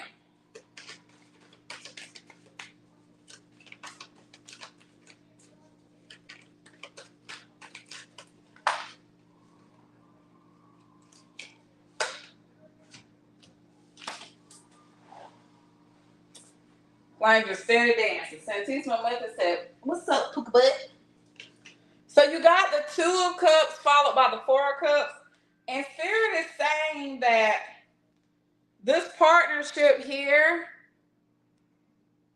water energy, if you are water energy, you have water energy in your chart, or their water energy, a water sign.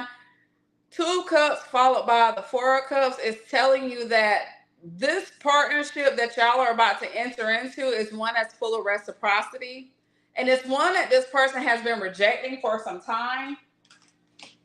And it's one that this person is really on some shit like, I don't really know what to do. And they haven't really fully committed to you necessarily, or you haven't fully committed to them. But Spirit is saying that this weekend really showed them something. And even though it was a moment of like, I need to be grateful, they need to be grateful for who you are. Because what they are learning is you are the high priestess. And they keep wondering like, why he or she keep ghosting.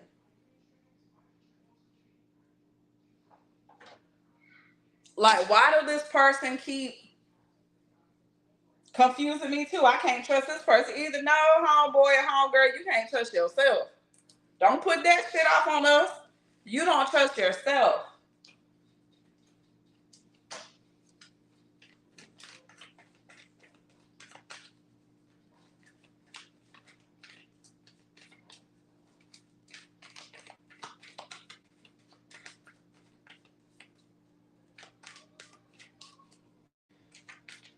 Something that also wants you to know, stay calm.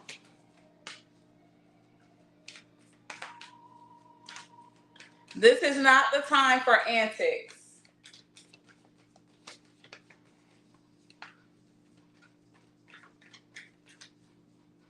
She's covering you from the front and the back.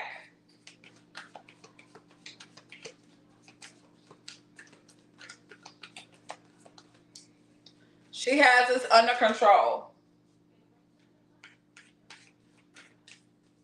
What's about to happen, you're still not ready for. Even after all the warnings.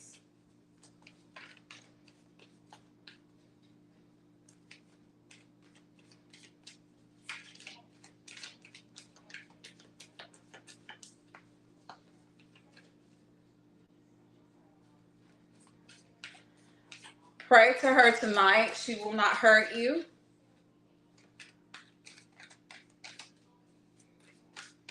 She is only here to help.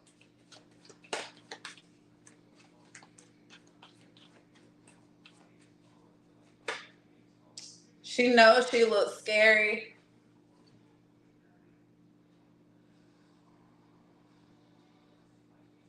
But the situations you have put yourself in are scary. And if you can stay in those, you can pray to her.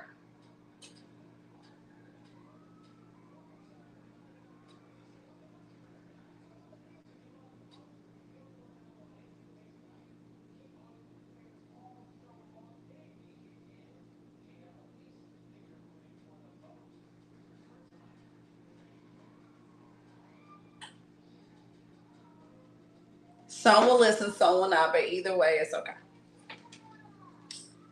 Now, the Emperor is showing up, followed by the Queen of Cups, because there is a masculine man here that is taking the lead.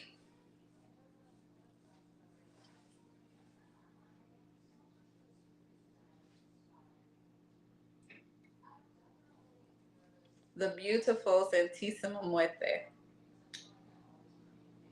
We love and cherish.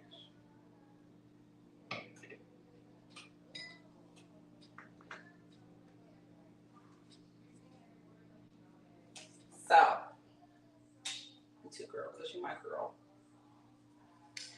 The Emperor is here, and the Emperor is kind of looking around like, what the fuck should I do? But this weekend, your Emperor was hurt. And it's nothing for you to do but to console your Emperor. Ask him, how was your day today? Some will reply, some won't. But they just in their heads, that's all.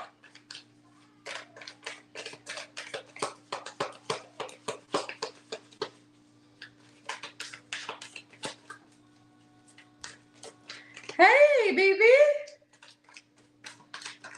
We are wonderful. And this is requiring some of you to get out your comfort zone because you've been involved too much. Okay. What's today, y'all? 22nd? Ooh, perfect.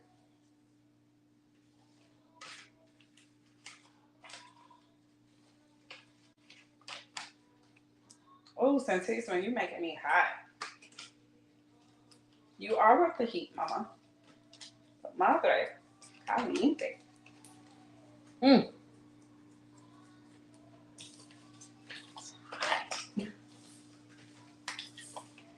Sheila, I'm here. So are y'all around like a shot?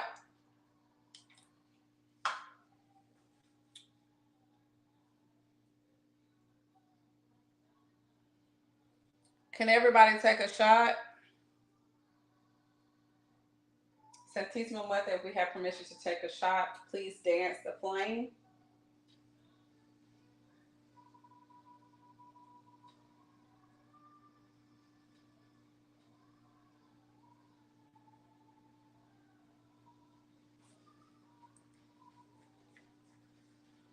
That's fine.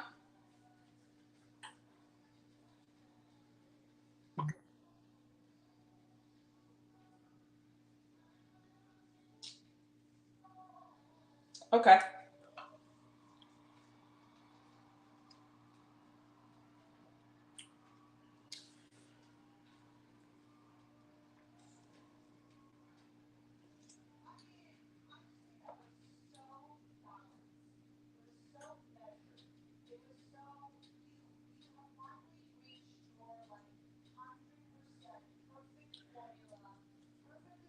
She cool with it. Don't do anything that goes against your ethics, is what she. Santissima Muerte is a very soft energy. She's a very soft spirit. Um, very loving, very nurturing, very caring. And she comes to show us that underneath it all, no matter the skin color, no matter the weight, no matter what you've been through, no matter who you are, underneath it all, we all have a skeleton. And she like, if you got chamomile tea, baby, pour it about. She loves tea. If you gonna smoke what she love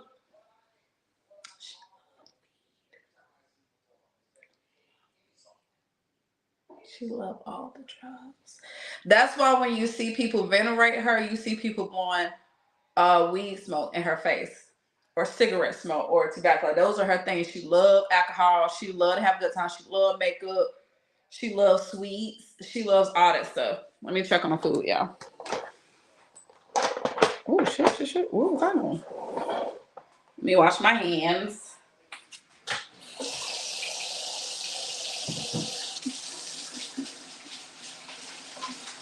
Beautiful like diamonds in the sky. Oh.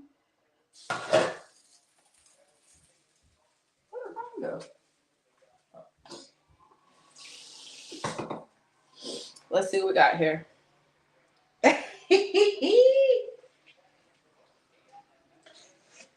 mm. Oh, goodness. Good Lord.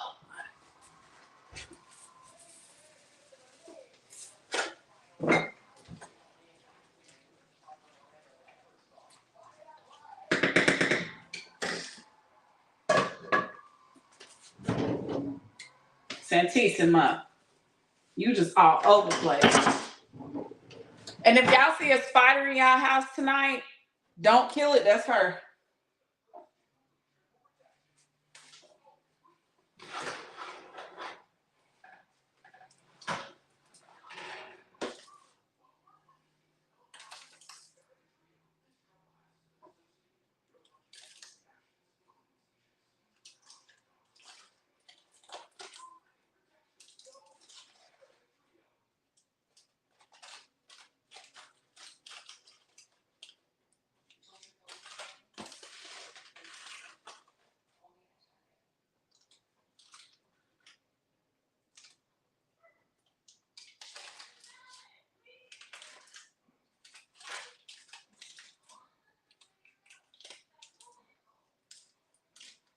Mm.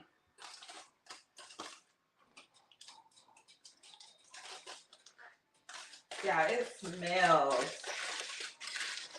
I wish y'all were here. I wish y'all was here because the red snapper smells phenomenal.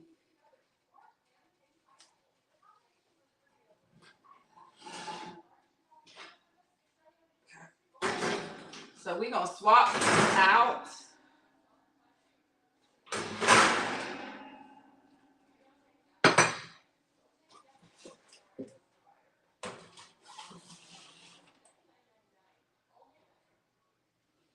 Let me do it this way.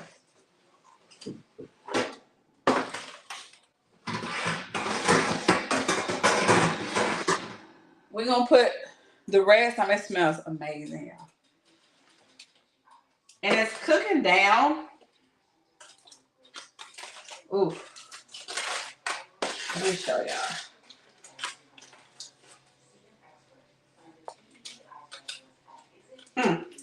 Mm-mm. Let me let y'all see. Because I want y'all to, how y'all gonna see it? So now is the time where whenever you cook red snapper, you can start to open up the foil so it can get that crisp look on it.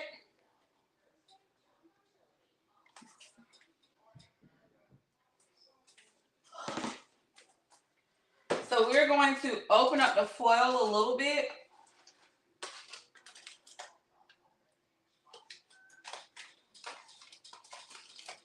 Ooh. Mm. And we're going to slide it on top so a little bit of that heat can hit it a little more. Mac and cheese goes back in. Mm. And we're going to up the temperature to 400 because now we want the heat to kind of like char the top. Since I didn't have a grill,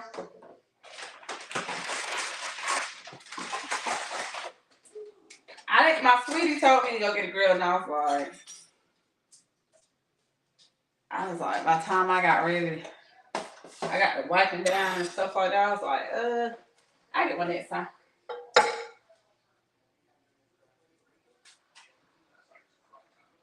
So I always taste my greens.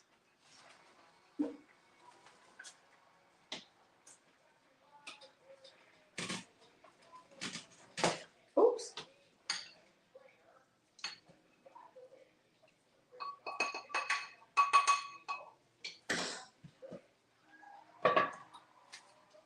We just gonna taste them.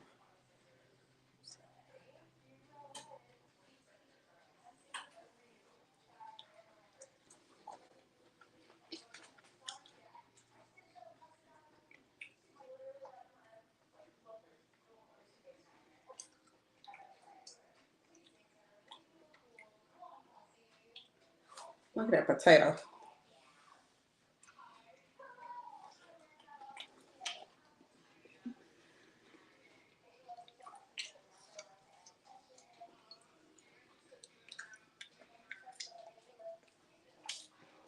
What?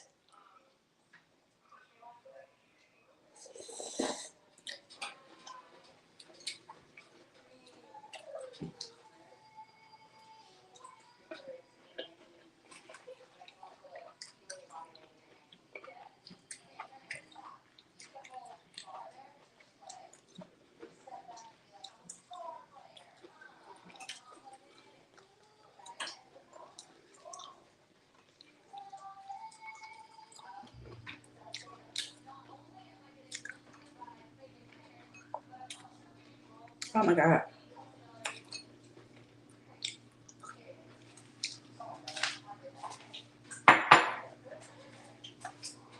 We gotta talk about that.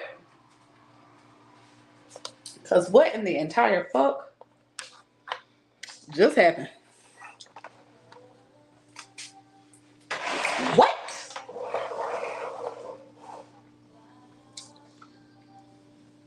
Huh? Some fucking amazing.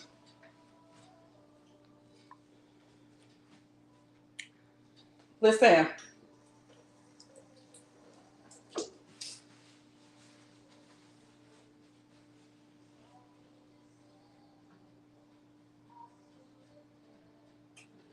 So y'all know that spirit is present when y'all leave water around and you start to see little bubbles.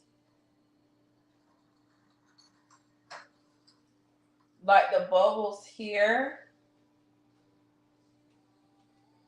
are faint. One, two, three.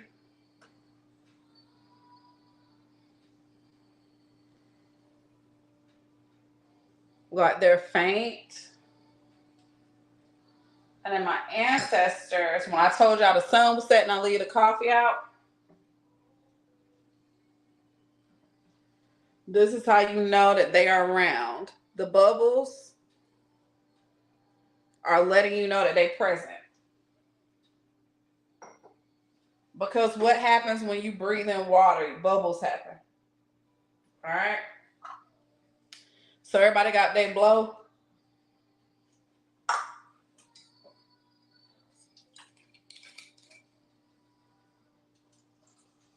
When you're working with Santa Muerte, be very careful if you have an addictive personality, because she likes to, do what she do.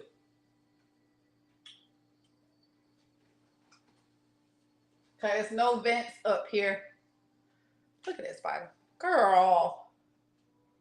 I got spiders all through my house. I kind of just left them there because I know it's her.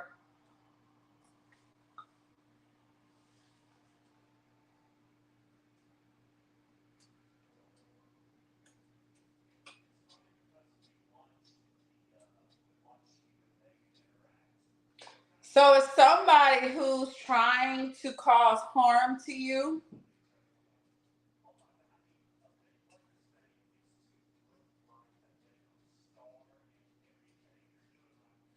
And when I mean harm, I mean that could be emotional harm,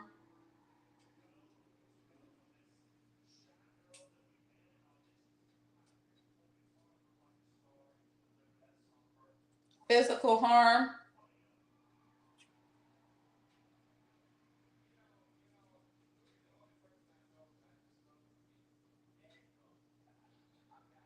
Because it's someone that you not even thinking about that's really pissed off at you.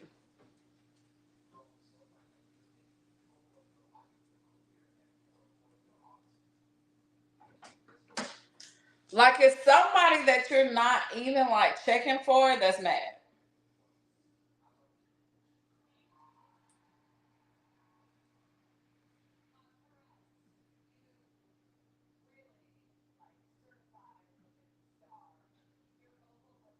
And if y'all see that black soot,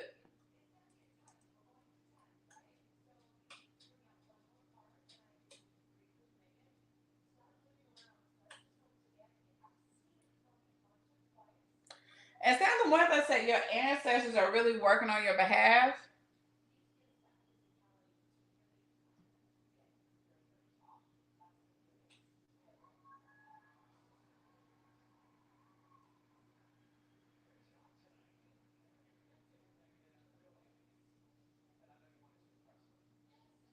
She said this person don't care about you or your children.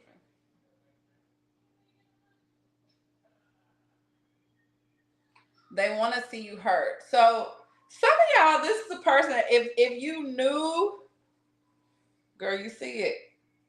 If you knew what Santa Muerte knew, you would be like, oh shit.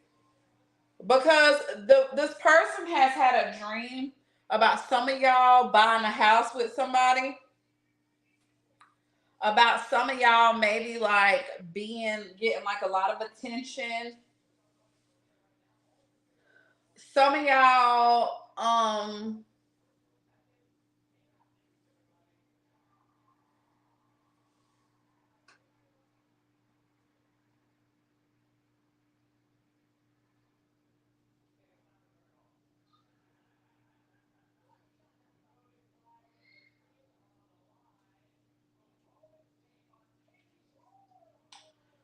some of y'all are about to go public with somebody and she's warning you,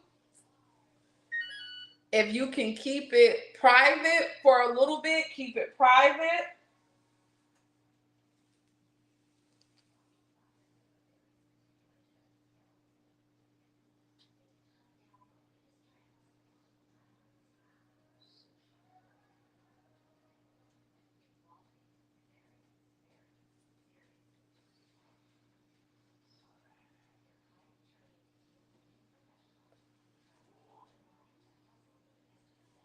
But not a secret.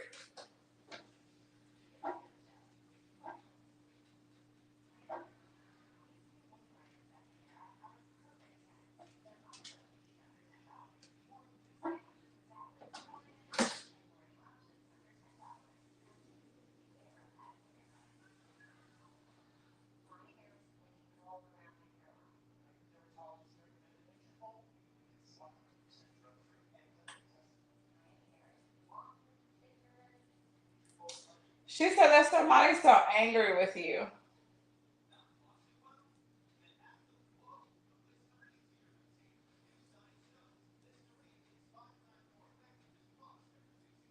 I don't know if y'all see that black soot coming off, but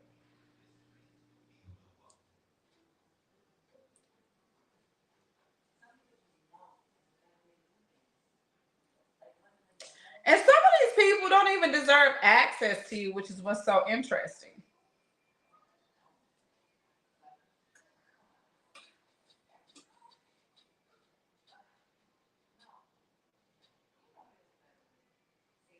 And she said, don't underestimate them either. Don't think because you're in a more stable position that they can't bring you down.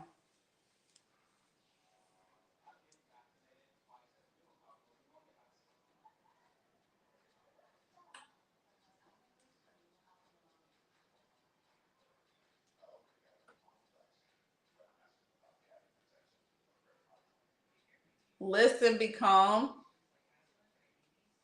And she said, when God tells you to do something, you need to do it.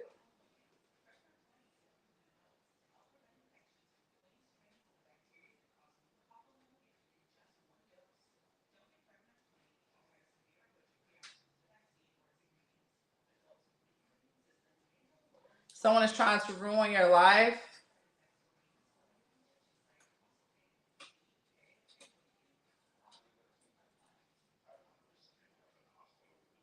They're messing with your finances, your womb.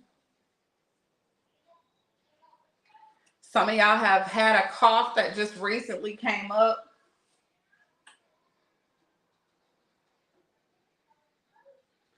Some of y'all keep having a headache.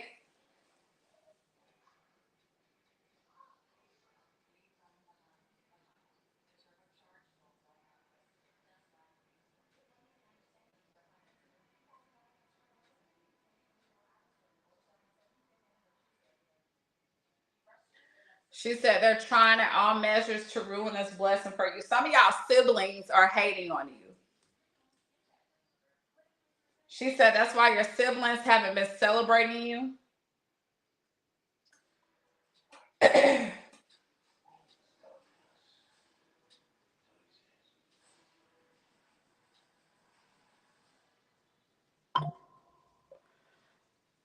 She's trying to let y'all know that someone that is close to you, that is a family member, that acts like they are all for you and they may be in a better position than you, and is jealous of you. And be careful, because they're not who they claim to be. She said they sleep with married men and they're really pretty.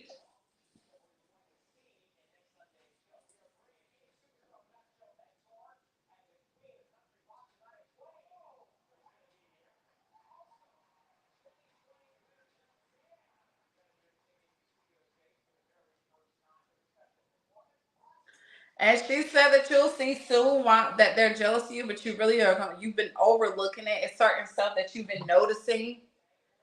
It's certain stuff that you've been noticing, and certain stuff that you've kind of been like, well, why would they be jealous of me? They got this and they got that. She's like, that shit don't matter.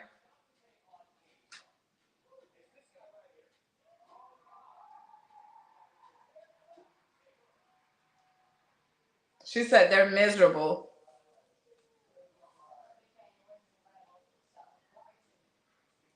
And she said something about don't listen to them when they say they're not sleeping with their baby daddy, because they've been dipping back in with their baby daddy.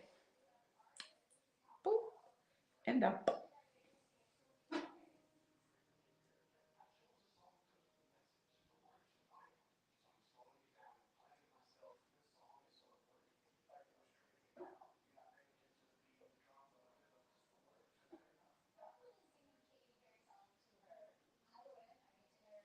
She said they have all the advice to give to you, but you don't know nothing that's going on with them. So quit telling them your business. Quit calling them for advice, because they're not advising you from a truthful stance. She said every time that you talk to them about something, something goes sour. Something could be going good, and because you think this is my sister, this is my brother, this is my mom, this is my dad, I can talk to them about anything. When you talking to them, they're kind of like, no, you don't need to be talking to that person. Because if they did it to her, they gonna do it to you. And every time you talk to them about something, it go like this.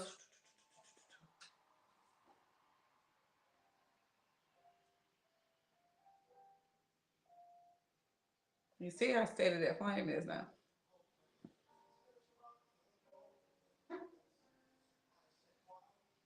You'll see soon.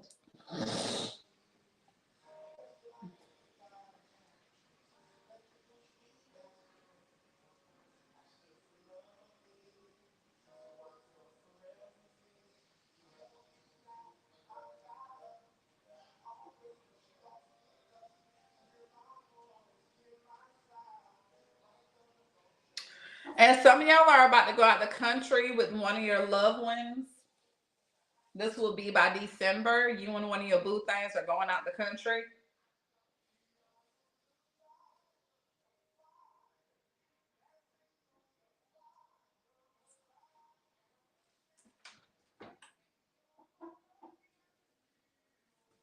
Mm, mm, mm.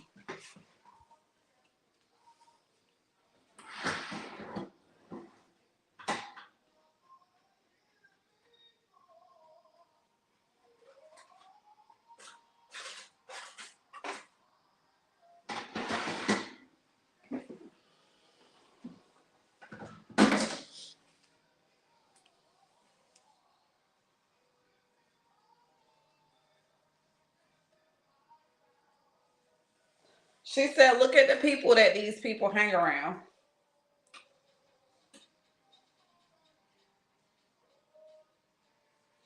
Because some of y'all are about to get into a relationship,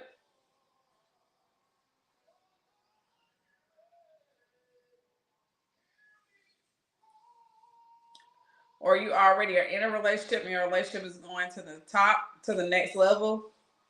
And Santa Muerte is like they trying to stop it, but she's gonna make sure that you get messages. Pay attention if you see spiders. And when you see spiders, hey girl. Santa Muerte like, hey girl, hey girl, hey girl. Hello, mama.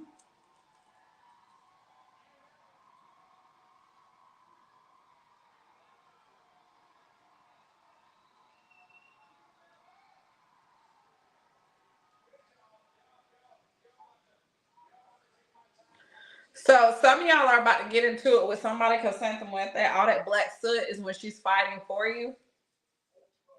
When you get into it with somebody, she is saying, "Don't, hey baby." She is saying, don't feed into it because this argument that's going to be sparked is a sign that that's the person that's got a low key jealousy of you. And she's saying, don't even entertain it. Let her have her way. Let God have his way.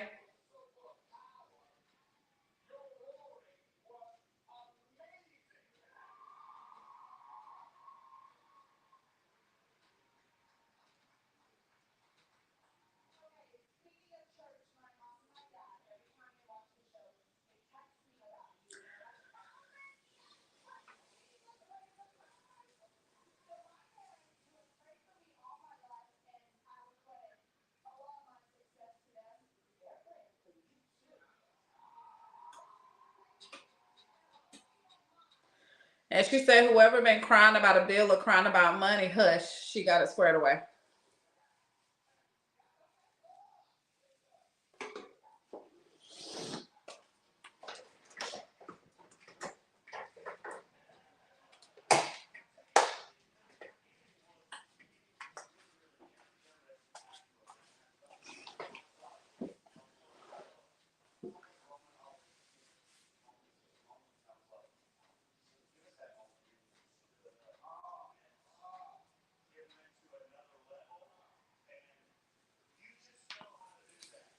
All right, so y'all got y'all shots for Santísima Muerte.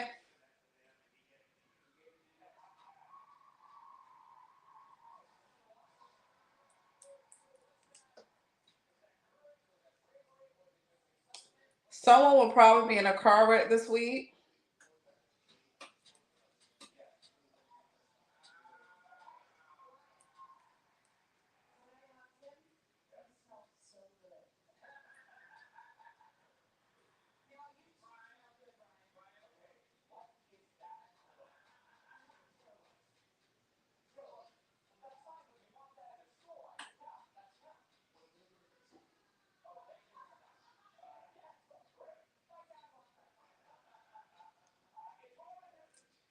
Y'all ready? All right. Toya. Latoya Bugs.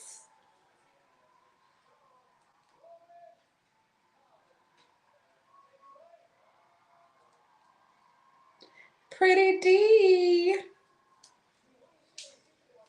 Hey girl, hi. Christina, Amber Azul, Sunshine, Cicely, Pink Poet. I'm a poet and I didn't know it. BB in the building. Reese.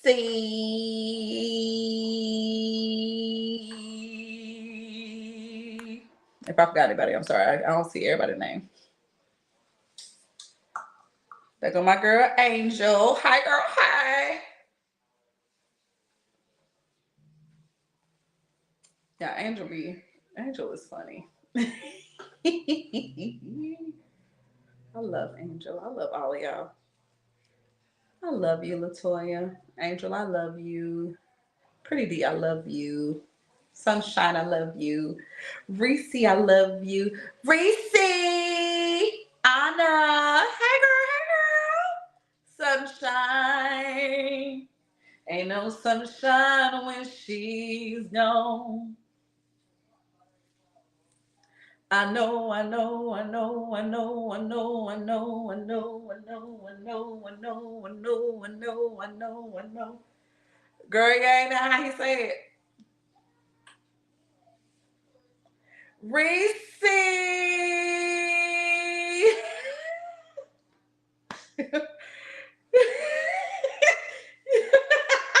And you hurt his feelings.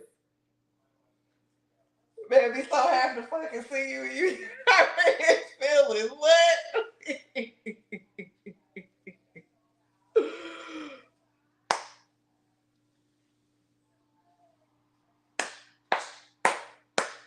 All right, everybody got their shot, they wine, they tea, they smoke.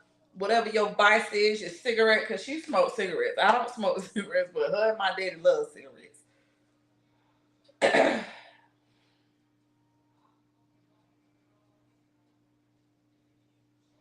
She keeps saying y'all need to pay attention. Somebody about to have an issue with the car.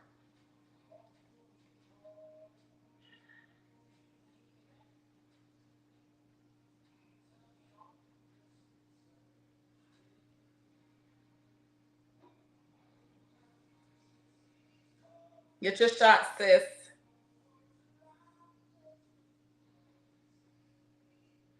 Yeah, she loves Mary Jane. That's why if you look, a lot of people will smoke with her and blow it in her face, and she'll have a whole conversation with you. Mama like that. Mama is. Let me tell you something. Mama is the protector of all. You feel me? She is non-judgmental. She be like, you did what?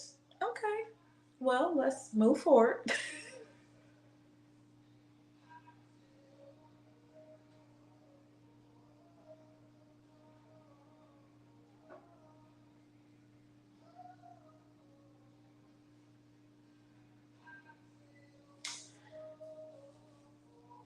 She is here to teach you how to love unconditionally.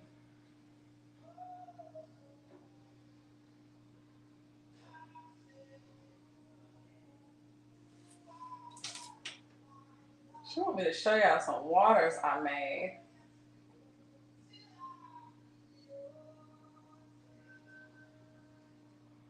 What waters?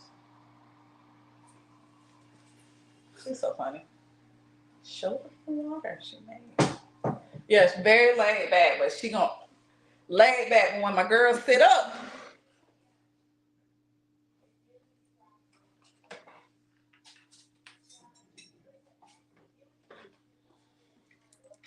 these are your Monja waters.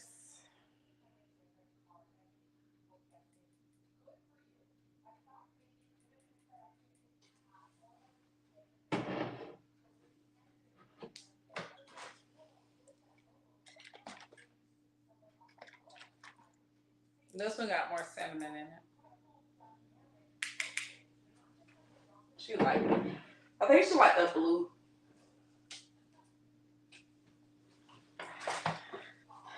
Mama like the blue. All right, everybody ready? Christina. It's like indigo water, but it's got some extra stuff in it for protection. Christina, where are you?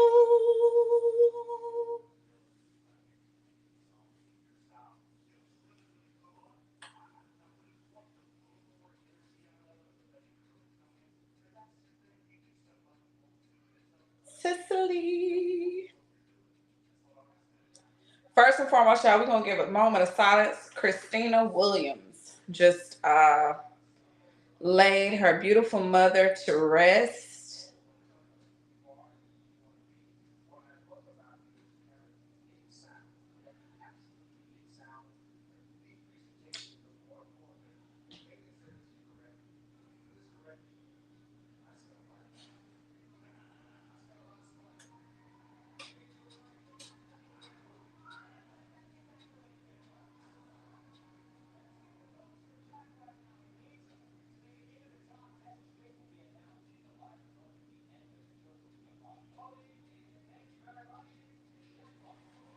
Thank you, Sunshine. We're gonna give her beautiful mother a moment of silence.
Christina,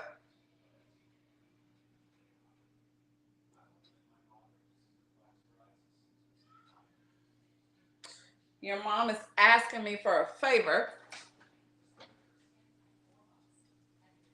Are you ready to hear what the favor is?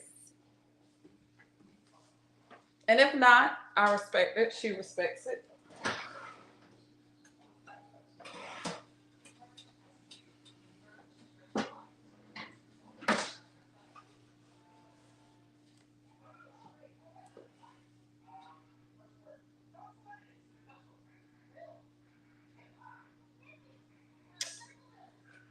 She is asking me to stay with her baby. Loving you can be complex, but you've always been that way.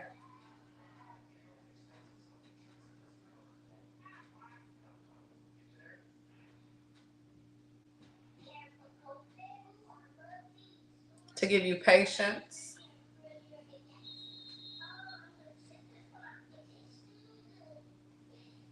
She said you're boss and you think you know everything.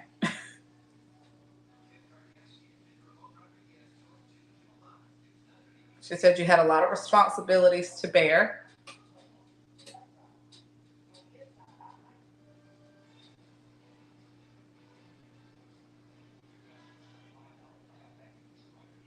She said she turned you into an adult before you were old enough to be one.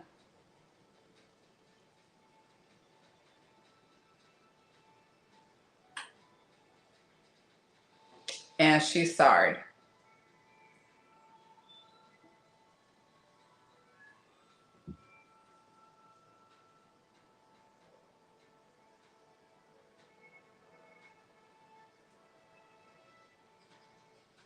She said she's proud of you. She didn't tell you enough.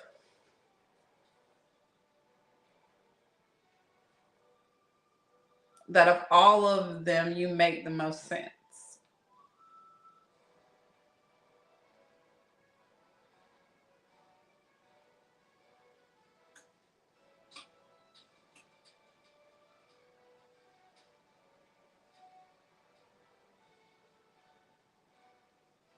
She learned a lot from you. And she said, and that's crazy because I'm the mama.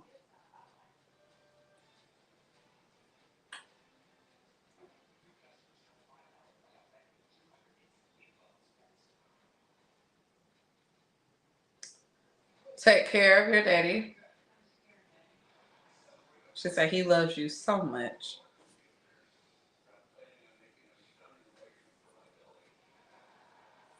And her visits will be short for now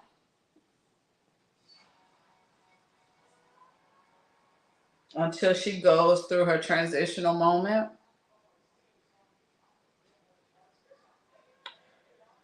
And she said, don't let her go, but let her rise.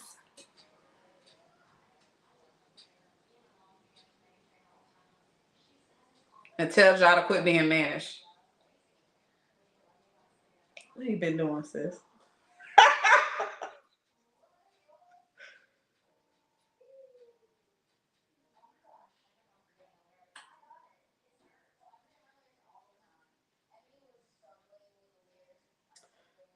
She said, tell Rain she likes when she sings that song.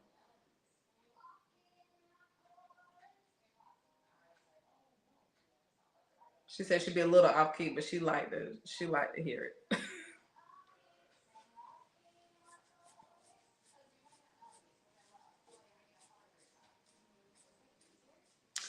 And she said it's time for you to move on. And you know what she's talking about because you deserve better.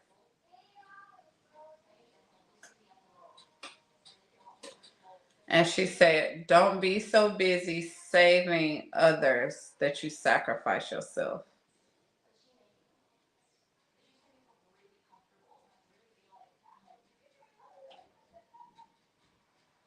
And make her some salad, some pasta salad. She'll like that.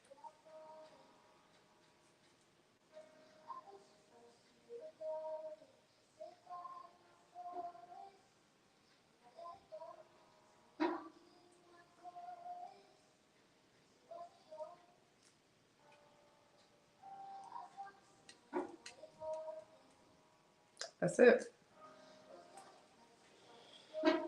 All right, y'all.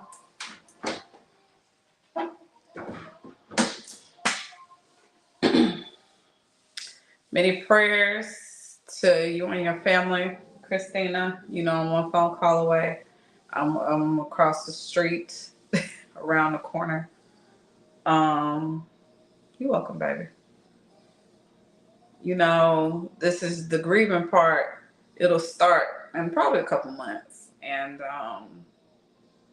take your time. Okay. All right, y'all. So for Santísima Muerte, glasses up.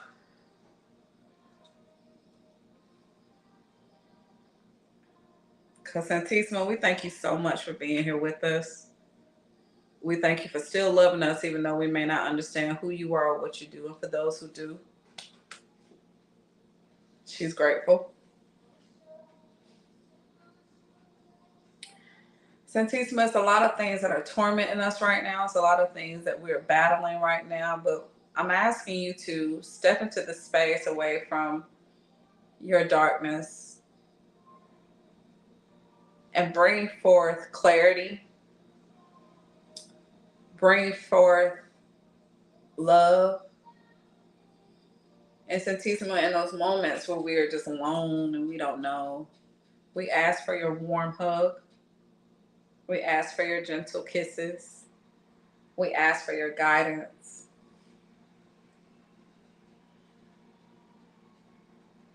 Santísima, a lot of us are trying to not worry about the bills getting paid, but it's hard. We call upon you to release the miracles. We call upon you to connect with God as we know that you come from God and bring forth blessings, solutions right now in this moment. When we wake up in the morning, anything that we are concerned about, whether it's rent, car notes, phone bills, light bills, whatever it is, transportation, you will have an answer for us when we wake up in the morning. You will figure this out in the morning. You will prove to us who you are, and what you do. With your Skype, we welcome you to cut out the blockages. For those who are looking for jobs, find them employment. For those who are operating business, send them clientele that pays their prices with no issues, no worries, no questions. With your Skype, cut down anyone who tries to come up against us. And when we're trying to love, cut down any blockages and remove them. And if there's anyone that's supposed to be coming forward to love us, cut down with your Skype blockages so that we can make our way to them and they can make our way to us and we can be in union. As the night carries on and you are awake, we love you, Mama. And we take this shot for you. We take this puff for you. We take this sip of tea for you. We do all this for you, Santísima Muerte, because you did not have to be here this evening. We thank you for covering our children. We thank you for protecting us. And when we feel a chill because we're sensitive to your presence, let us know it's okay. On the count of three, y'all. Many blessings, many miracles make way to us. Ashe. Cheers.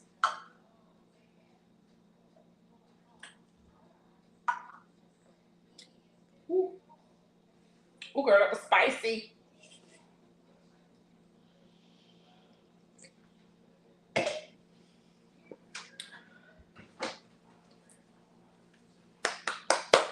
Now, before we wrap up, oh shit.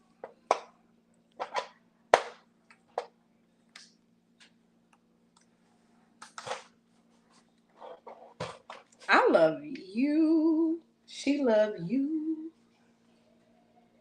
We love you. Let's see what we got going on here.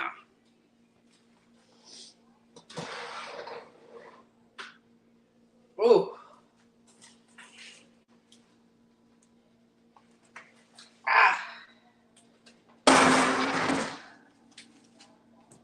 No one man no cry.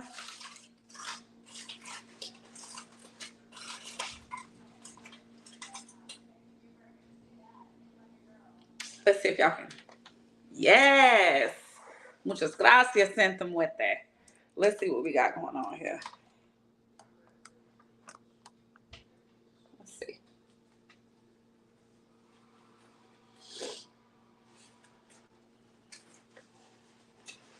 I'm trying to see. Let me see if I can get it pumping for y'all. First of all,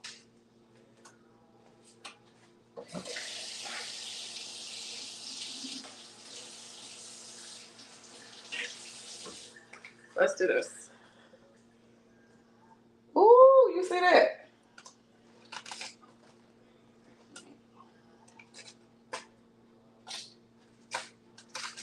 Okay.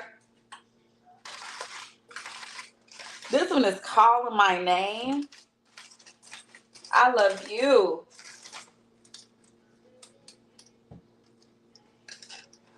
Ooh-wee.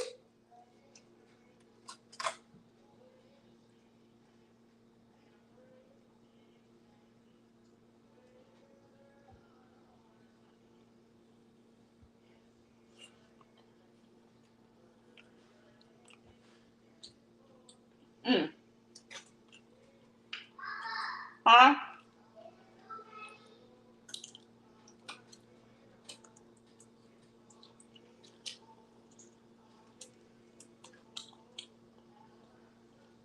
Mm. Pink Paul, why you say that?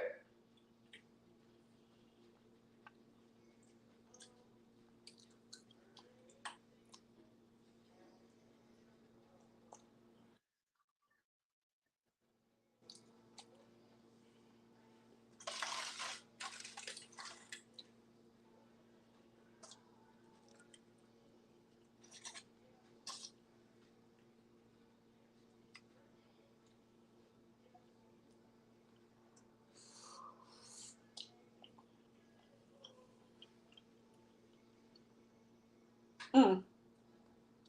You know what's nice is I got you, sis.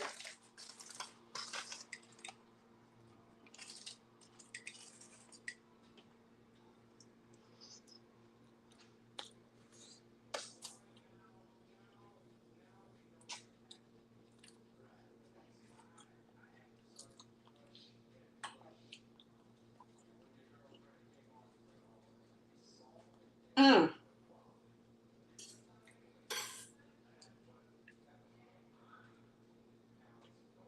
My kids gonna be like, did you taste each one of them?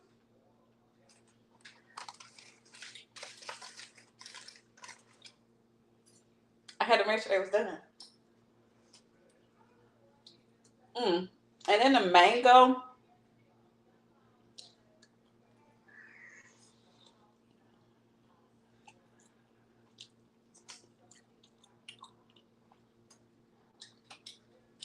And what you don't want to do is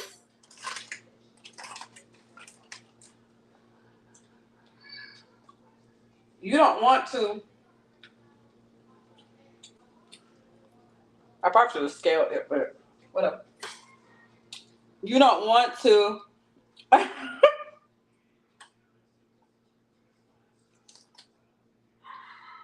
Look at that.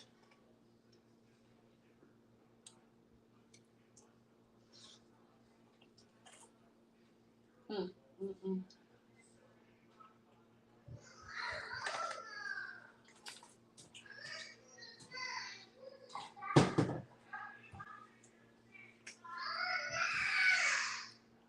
7.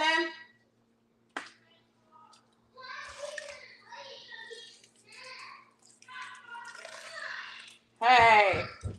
7. 7 Johnson.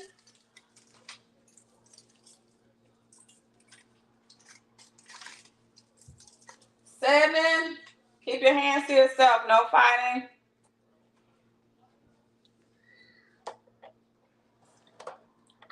Y'all ain't gonna do that. We're gonna eat. So I love the texture. Not enough salt for me. But because I don't eat a lot of salt anymore, I can kind of understand. So I'm going to slide it back in there so that can cook. But we're going to take a look at the macaroni. Because my son will not eat macaroni, and neither will I if you can't see the pepper on it. He be like, I ain't eating that macaroni. Oh, shit. And now she crying. That ain't got nothing to do with me. That ain't nothing to do with me. Okay, so let's take a look.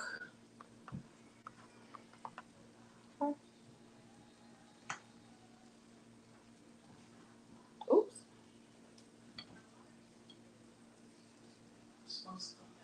That smells good, huh? So we in there. So I do want y'all to, I'm gonna put the lid back on because the macaroni is done. We're gonna push this to the side. I had to rest today because I'm putting in trash from there. You better get your hair fixed. Why? Are you letting it grow out? Well, some of it. Oh, okay. Oh, in the back? Okay. I was about to say, why it look like that? So I want to show y'all when it comes to this part. Ooh. Look, son. Okay.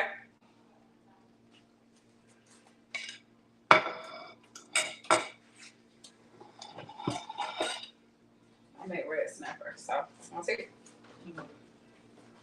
Of course, you don't eat the eyes unless you want to. But see?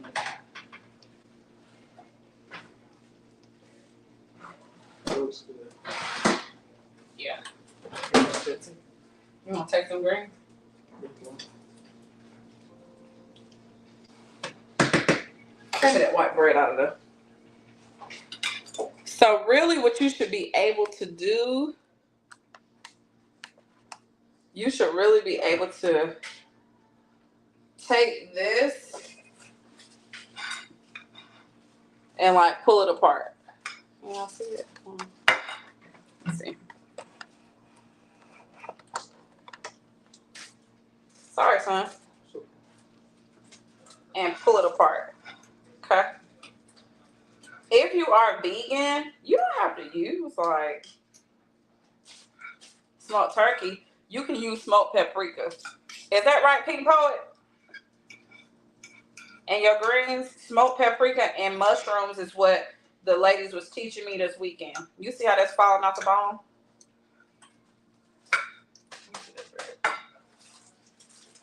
And this is the bread that we're going to use. We're going to put some butter and honey on it instead of cornbread. And this is by Dave's.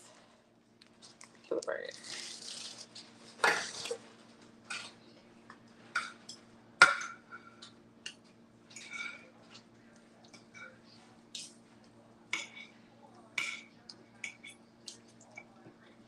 And I like to keep the bone.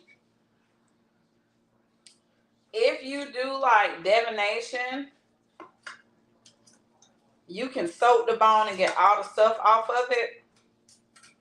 And you can use a bone when you need strength to get through a certain situation, okay? Or for healing and stuff like that, okay?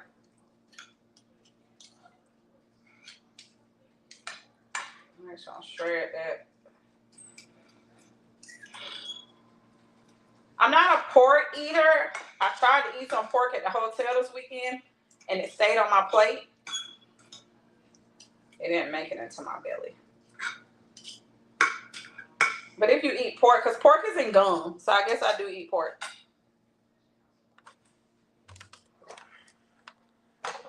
So really, Pink Poet, if y'all want to follow her, if y'all want to follow Pink Poet to get some vegan stuff,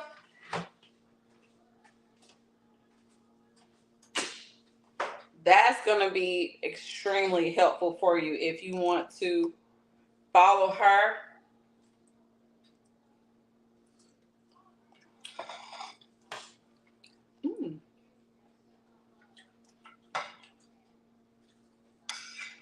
We're gonna lay that in now. Because that's already been like smoked.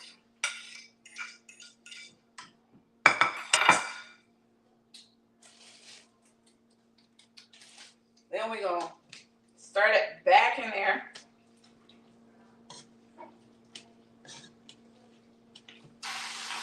Ooh,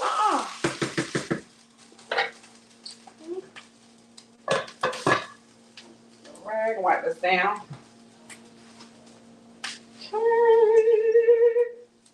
Perfect. We're gonna move this over here.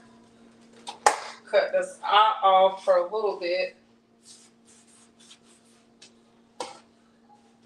I feel like there's something missing. And knowing my kids, they're gonna be like, Oh, okay. Now I do like liquid smoke. It's just you gotta know how to really use it. Is it still ready? Almost, Mama. I can smell it all the way upstairs. You can smell it upstairs? Did you take your shower?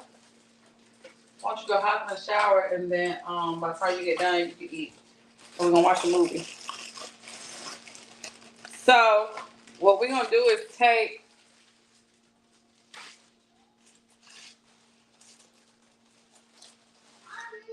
a lot of people, kids don't like cornbread, or if you don't have time to make the cornbread, I'm gonna show y'all something here.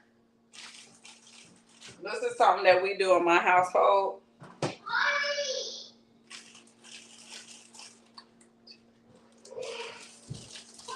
And 7, 8, because my kids love 7.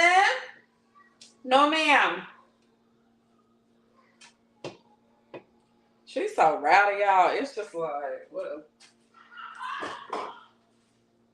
Gianna, keep your hands to yourself, Mama. Okay. I'm going to...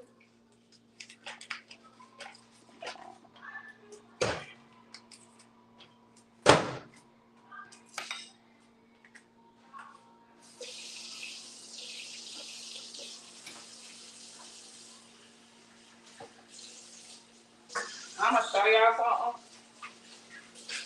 Watch this out. Okay. Bowl. Girl, she's a butt hose. 7. No, ma'am. I have no control.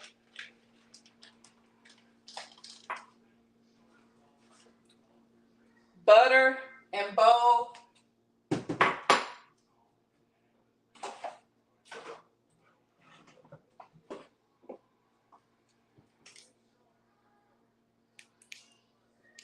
Vanilla. Not a lot. Vanilla go a long way. You don't want your mouth. No. Pull. Let it go.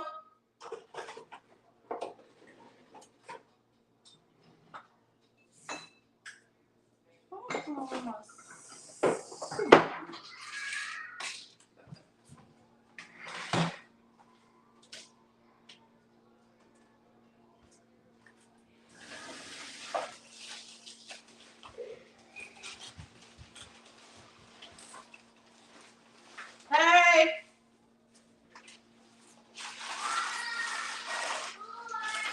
Is a cinnamon up there?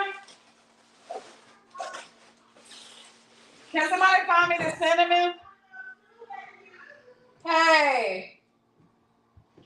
Harm. Damn, I forgot about it. So why in the hell would I spend money on... I do that shit all the time, y'all. Harm. If they put a light in it. Oh, perfect. So you're gonna do cinnamon. I like a lot of cinnamon.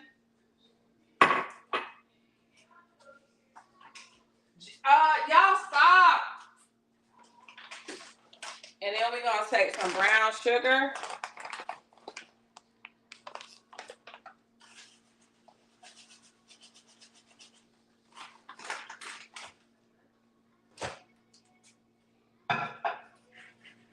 Don't ask me why these are still in here.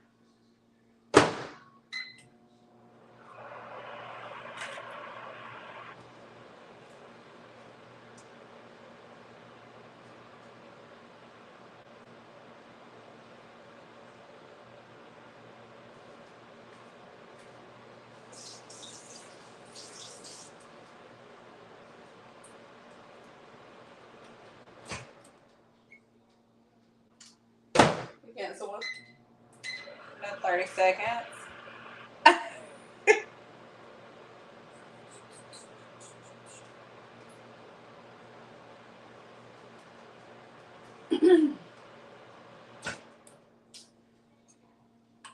think this is good enough.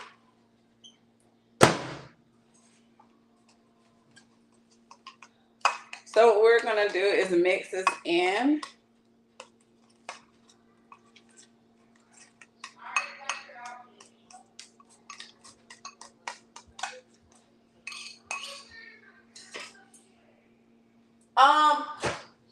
Gianna 7 Johnson. Okay, but you need to calm down, Mama.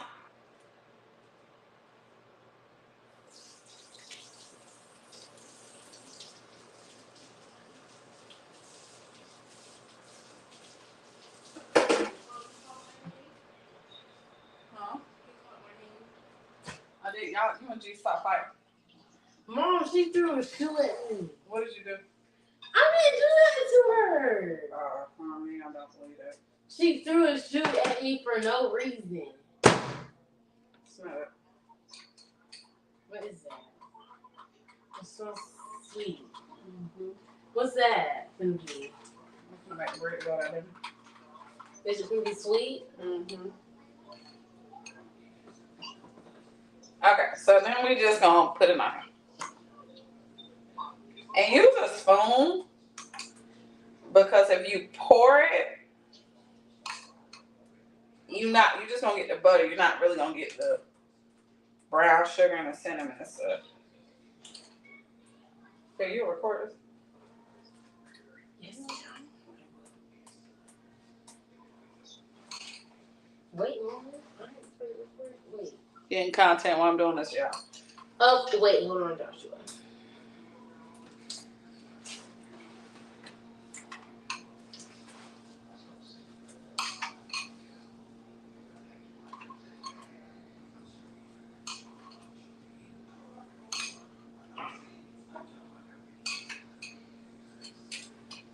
One is for the ancestors, so. Alright, thanks. Girl, not with that foggy ass camera. Mama, I thought that's how it's supposed to be. Girl, please. Okay. Back in the oven. You're not gonna cut the fish head off? You can take it off. I thought you were like gonna do what the fishermen do, like skin it and everything. It's already been good. Oh. So that is that, y'all. We are about to let the toast finish. We're about to plate up, and then I'll post a picture of our dinner. I want y'all to know that y'all are covered, y'all are protected. There's no reason to worry about anything. Love is finding you with ease. And I'm so excited for you. So I love you wholeheartedly, and I'm out. Peace.